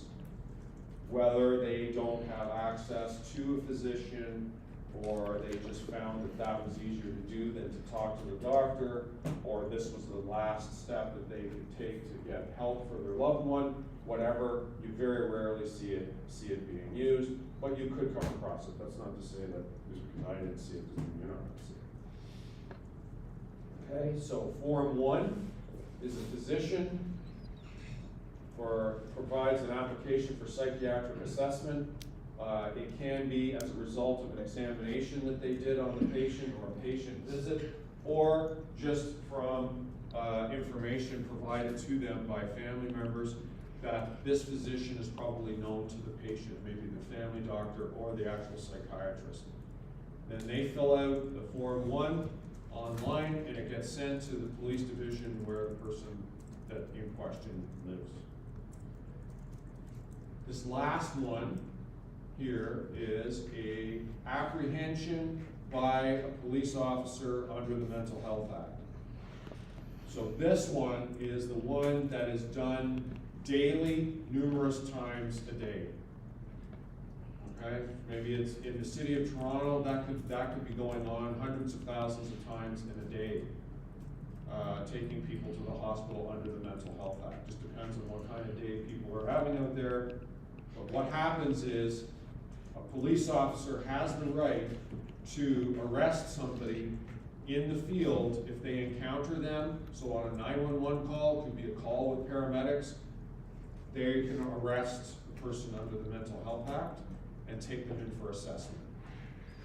And there's a specific definition of that, but those are the three main things that you need to be aware of. The most common one you will see is an apprehension under the Mental Health Act by police, and then a Form 1. Those are the most common ones, followed by Form 2. So, for the apprehension under the Mental Health Act, whereas a police officer has reasonable grounds or probable grounds that the person is acting or has acted in disorderly manners, reasonable cause they may harm themselves.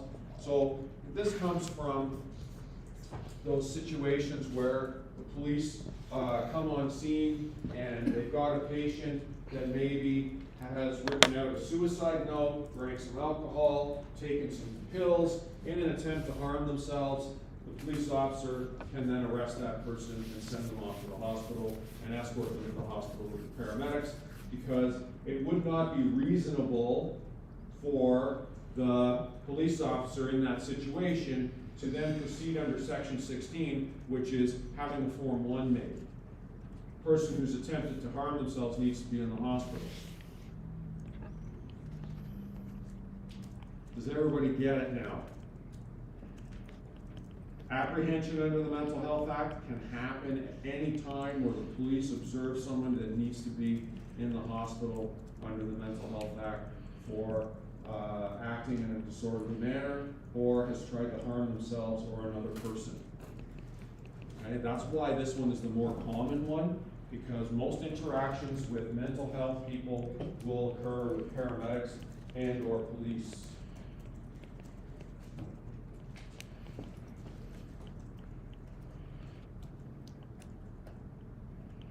Okay, so basically they're arrested, taken into custody, either taken in a police car or go in the ambulance to the hospital. Form 1.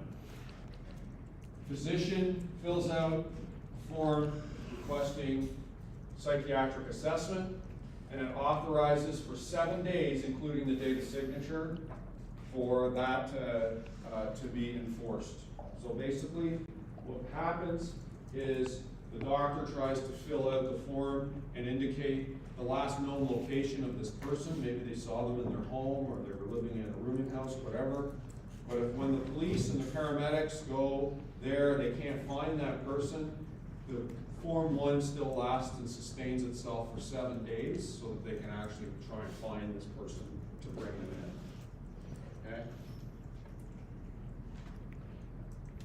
They can be detained in the hospital, on the psychiatric ward or a psychiatric facility for 72 hours once they catch them and bring them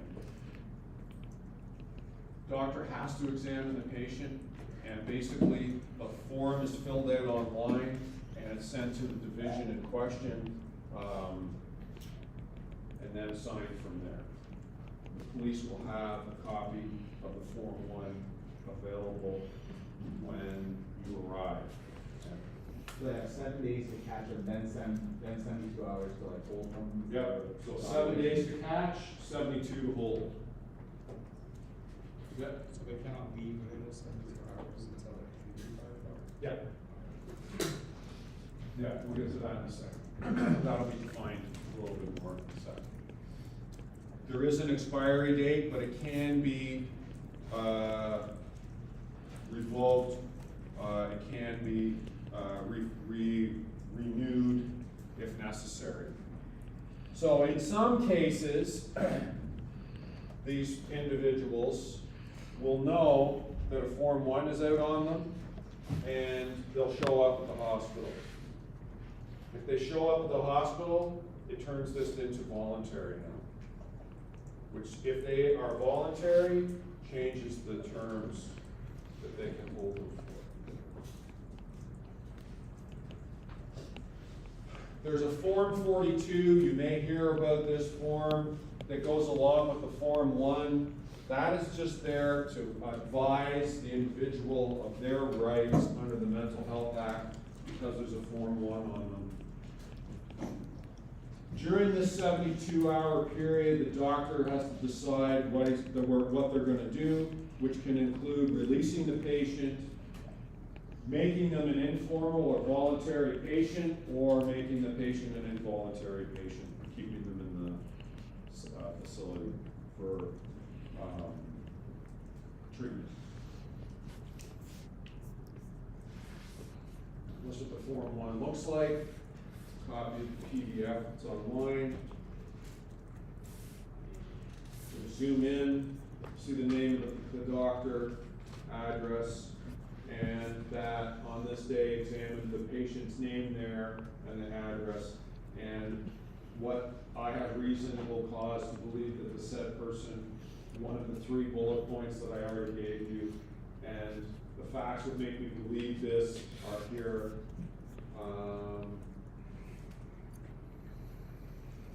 Or that it was communicated by family members that they observed this. In addition, I'm of the opinion that one of these things and the facts I used to form my opinion are here, observations and things that were communicated.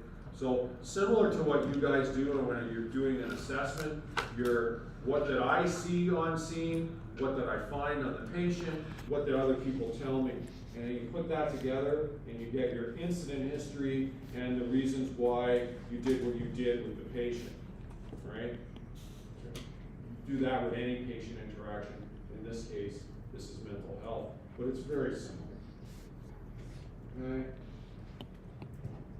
And there's the form. So then the Form 2, Justice of the Peace does it. People have to swear under oath in front of the JP. So you would have to look up, who's the Justice of the Peace, and then attend their office to go ahead and swear and have the paperwork done. So you can see it's not a slam dunk process that's very quick to do. It takes time. Okay, so this is to offer people an escape lane should they not be able to get this to happen any other way. They can't get a Form 1, they can't get in touch with the doctor. This is to give them the option that on a weekend, or the doctor's away on vacation, or what have you, there is an avenue that they can get a loved one some help under a mental health situation. It still permits the person to be brought in by police. It does not authorize the person to be kept at the hospital.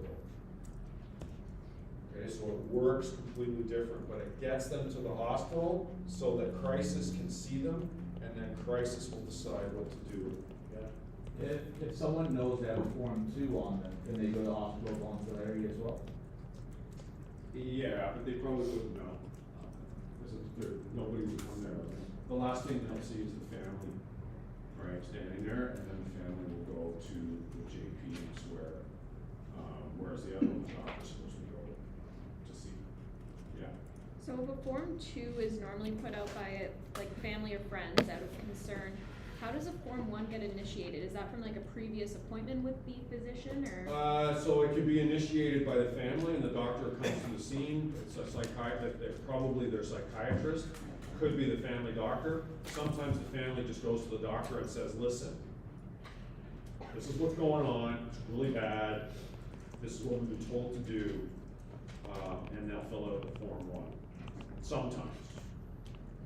I've been on a case where the family, it was one of those Italian families, they have the house, and upstairs is all the nice furniture, and all the furniture's covered in plastic, and the entrance to the family room, the living room, has the velvet red with the bolsters, like it's a museum, and you go, oh, che bella. But you can't sit on the furniture. No one lives upstairs. They all live in the basement. Don't worry, you'll see it. Always remember, when you're trying to assess an Italian, if you want to shut them up, grab their hands and hold on to them because they can't talk. Okay? Because Italians like to use their hands. As soon as they can't move their hands, and then they start talking again. Okay? So, they're in the basement, kitchen, family's down there. They've got the mother/mother-in-law, so it's the mother of one of the two individuals and the mother-in-law of the other. And she's got a mental health issue. They want her transport to the hospital, but she won't go. So we sit and try and talk to her. They had this big, huge dining room table, a massive table. Like you could have had the Last Supper with all the disciples. This table was so big. So we're sitting there, and the lady was nice enough. It's another one of those ones where I ended up eating lady fingers and having espresso from the giant espresso pot, the one that goes on the stove, that Bialetti. Oh, so good. And she wouldn't go. So police were there, we were there, and take the family outside to do the callers, and said, okay, this is what you have to do. So I think what they did is they went to the doctor, told the doctor what's going on, and then that afternoon we went back and said, buongiorno signore, vengo, you come, you have to, So, yeah. We went back, we took her. So it can happen in different ways. Do you like how that question just turned into a little story? It's the way my mind works. I told you it's a curse. I remember everything. To my family's detriment. And then I'll go, where's my glasses? That's why I put these glasses, buy them on Amazon. You get 10 in a pack, right? Thank God China can make cheap stuff. And so I just put them all over the fucking house. Doesn't matter, I don't know. Oh, there's my glasses right there. Go downstairs, there's a set right here. Go in the bathroom, there's a set there. The only problem is when you end up with them all in the same place, right? Anyways. You ever look for your glasses while you're having glasses on? Yeah. No. There's this one. Oh, yeah. Fuck are they? Or they're right here. Yeah. It's just that I'm getting confused. Augusto says I've got dementia. It's because I've got more information in my brain than in yours. And so some useless information has to come out when what's your name again, Augusta? What? Yeah. I get him back. Yeah. You keep talking like that, you'll never see as old as I am.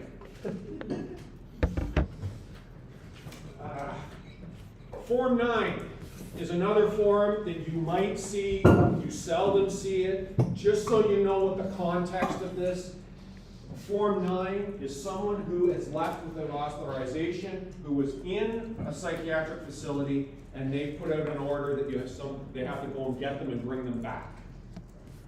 Doesn't always involve the paramedics to get for this one, but it could.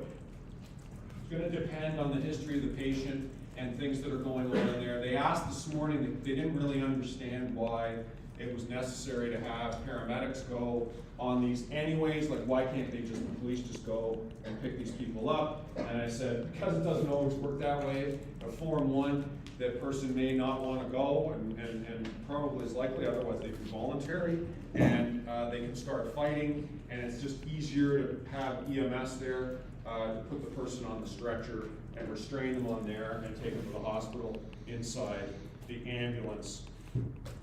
Do not call it a bus. You know where that term comes from? You hear it all the time on TV. You probably think, that's what we fucking call it, a bus. It's not a bus. The reason why they call them buses in New York City is because the ambulances are made by the same company that makes buses. This is Canada. We have ambulance manufacturers. Demers in Quebec, because it is Français, the thing is Separatiste ambulance, and then Crestline in, where are they? Saskatchewan? Out west, okay? So they're not buses, it's an ambulance. And if you look inside the sticker on the door frame that designates it, it's a truck. And I hate that because dispatch likes to call them cars. That has a story to it as well, I'll tell you that another time. Somebody's gone AWOL, Form 9, bring them back. Okay, so police can make make an apprehension under the MHA for all the reasons listed in Form 1, but there's no application done. They just arrest them. So a good example here, 911 is called to a residence. On scene, a patient is found who has attempted to harm themselves. Police can then make an apprehension under the MHA, compelling the person to go to the hospital for exam.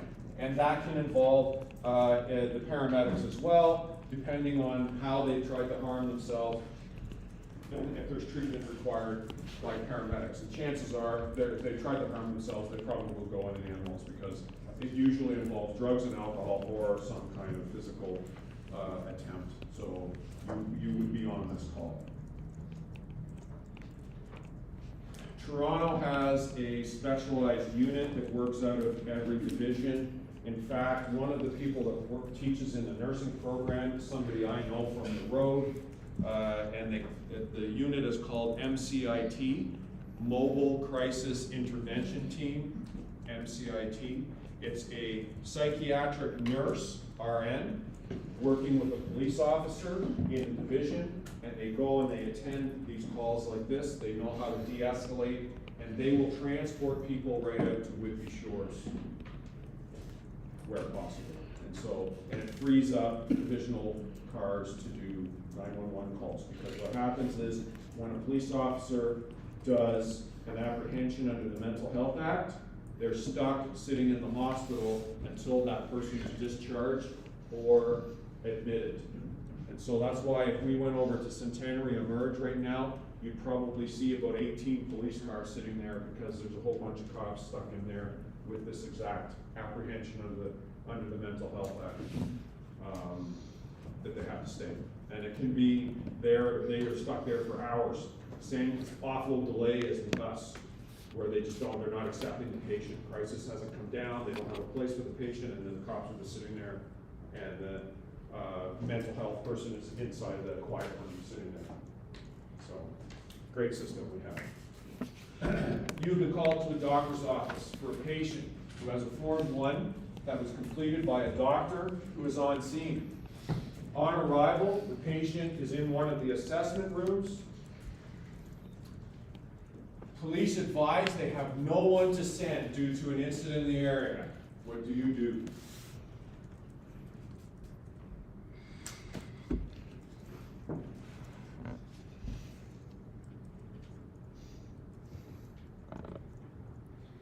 He had his hand up before I even finished the question. You ask the doctor why? Like if they're violent towards others, then you won't proceed. There's a Form 1. What else do you need to know? It's one of the three. So you would ask the doctor. But it's written on the form. Doesn't matter. So they're. Okay, so it says they're not caring for themselves. Then you take them? Okay. Yeah. If they're voluntary, you can take them, but I don't know if we've deemed that yet. So Form 1, I don't think they're voluntary. Can you enforce the Form 1? Should you just wait until police arrives? Oh, wait until police. How long should we wait? Until they come? 4 hours? 5 hours? 6 hours? How long?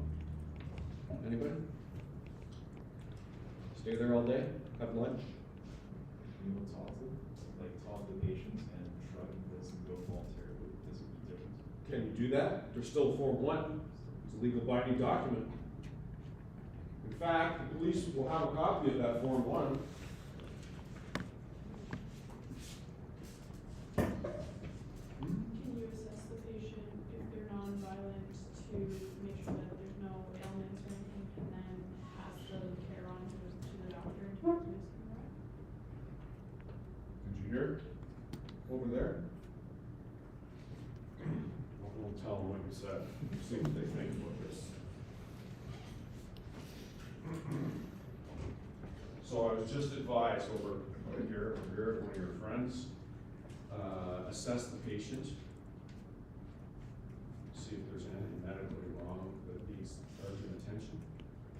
If the police don't come on scene, leave and have the police calls back when they're ready to attend.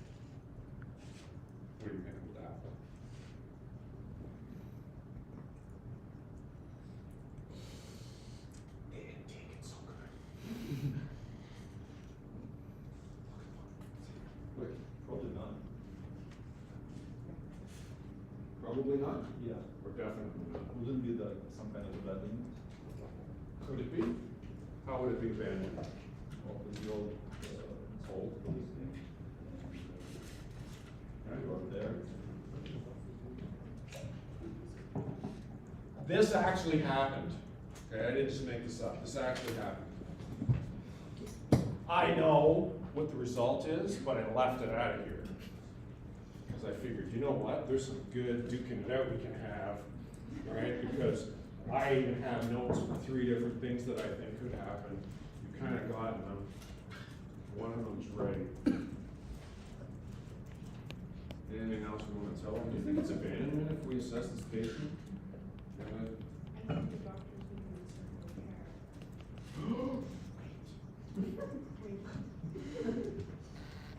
The doctor has a higher level of authority than us. How can it be abandonment?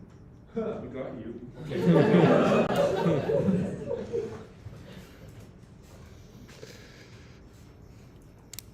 I call a friend? 50-50? It was mentioned that technically they had 7 days to have. Oh, wait. This thing is still in force for 7 days. Why do you suppose they would do that? 7 days. It's good for 7 days. Right? Anything else? Do you want to talk to this friend? That was my contribution. It was? Yeah, it was. Is there any other friends on this side that have anything they'd like to add that we can send over there?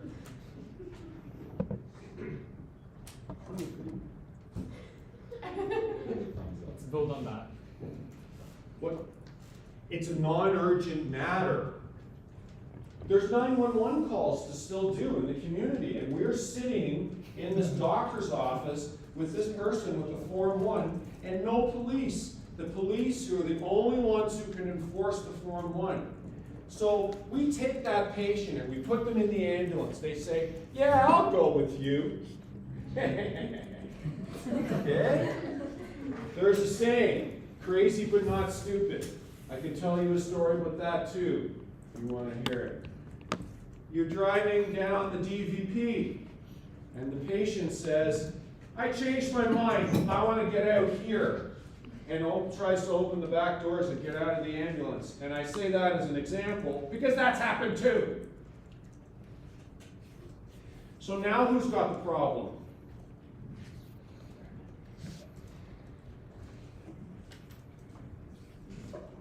Does that patient need to go to the hospital? Yeah. Can I enforce it? Nope. Could they harm themselves? Yeah. Yep. Can I enforce that and stop that? No. Can we sit here in this doctor's office forever? No. So, what I would do is, I would call dispatch, and then I would say, you better send a supervisor here, because we're not taking this patient, okay, under the Form 1 with no police. And then we're going to take their direction, whether we're going to stay on scene or not. And chances are pretty good, because remember I told you I was a supervisor, I would take that truck and I would put them back in operations and they could start doing 911 calls, or maybe go home for the rest of their shift because their day is done, right? Like their day is finished, get them home. Like who knows what time of day this is, right? Sometimes that shit happens, and now I'm going to tie up a crew there. Your shift ends at 7, so 3 hours sitting in this doctor's office for cops waiting, and now it's 9 o'clock, and right? You know, you get my point. So, so there's a lot of good reason. If the police have no one to send, this is not our issue. Okay? The crew in this case stayed. They stayed, they thought it was the right thing to do. And I think it took about 4 hours before dispatch was like, somebody up there woke up to this call and said, what the fuck are they doing sitting there? And then they made them leave. And the reason it came up as a question is they disagreed with the order to leave.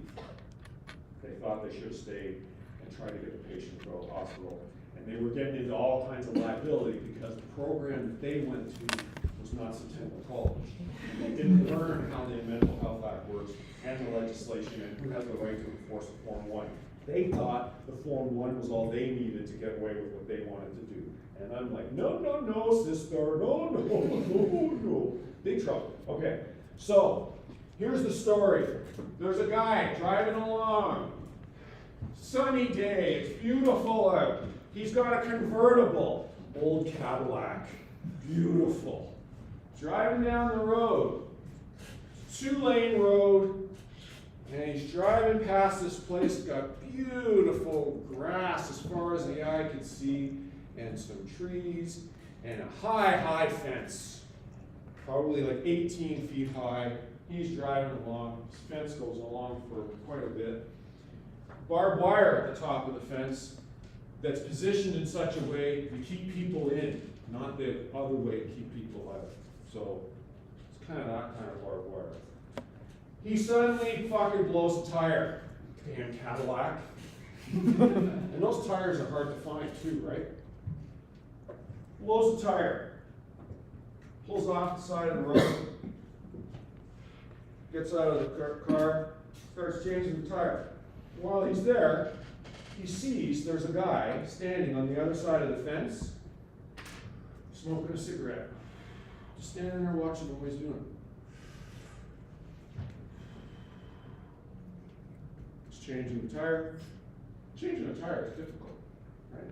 Lug nuts off, right? After a while, it's hot. He's working. This guy's standing there watching the whole time. He starts to get a little pissed off, right? Because this fucking guy's standing there watching. Why the hell you fucking watch me? Wait, you know, on the other side of that fence. What are you gonna fucking do, right? So he goes and he puts the spare tire on. It gets worse. He lost the fucking lug nuts. They're missing. So now he loses his mind. He's screaming, he's kicking stuff. He even thinks of denting the car, but then he holds himself back because he loves his car more than his wife.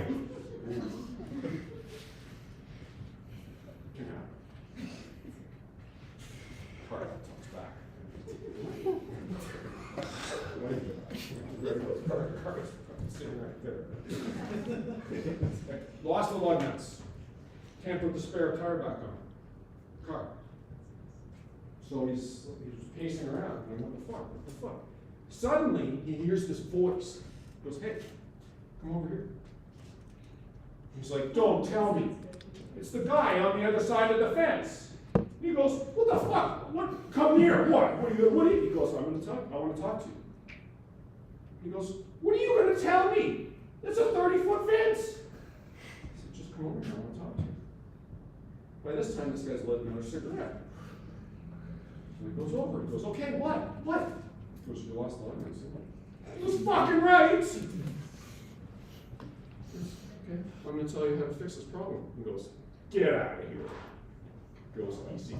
Take one lug nut off the other tires and put that tire back on with one less lug nut, and then you can get to the garage. Guy goes, holy fuck, that's genius. I never thought of it. He goes, what is this place? You're in this on this other side of this fence. The guy says, it's a insane asylum. I'm fucking crazy. He goes, crazy? Crazy, you're brilliant. He goes, buddy, I told you, I'm crazy, not stupid.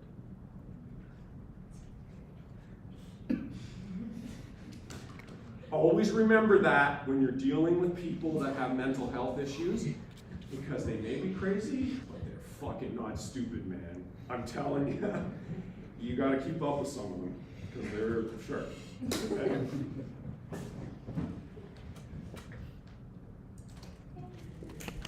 Isn't that fun?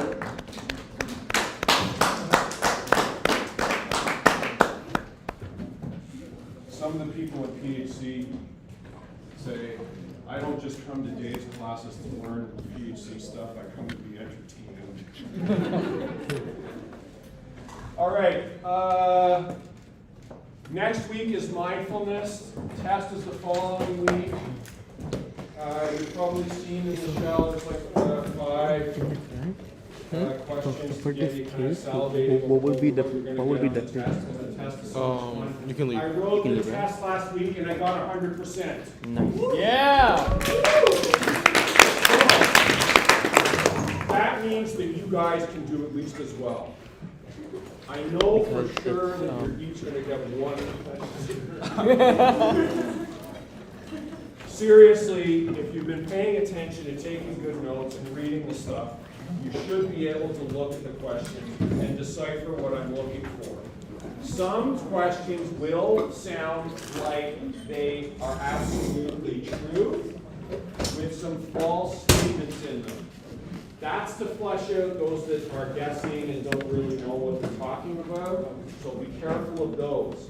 There's about 45 multiple guess questions. Please make sure you have registered your turning point device and that it's activated and ready to go. I think I've seen just about everybody's names on the profile that you're on there, but I don't think everybody has a device. Has the bookstore brought in, I thought they were, yes, okay. And I know some of the graduates have been coming in here to get rid of turning point devices. Is there anybody that doesn't have one yet? 1, 2, 3, 4. See Augusto when he gets back, because I think there's another one that's available for sale. On the black market kind of thing. You have to stay until Otherwise, you call police. have a lovely week. So you have to stay until you call back the police. No, so because the police isn't there, right? You can't do anything to him. You can't bring him in, right? Only the police can bring him in. So, you can do assessment, you can do whatever you want, but like, there's no point of the paramedics us being there until the police is there. So we can leave and come back whenever they need us again. Yeah. So we just have to wait until the police. So we can leave, just wait until the police calls us back, and then we can go get it. Paramedics can leave Until they call back.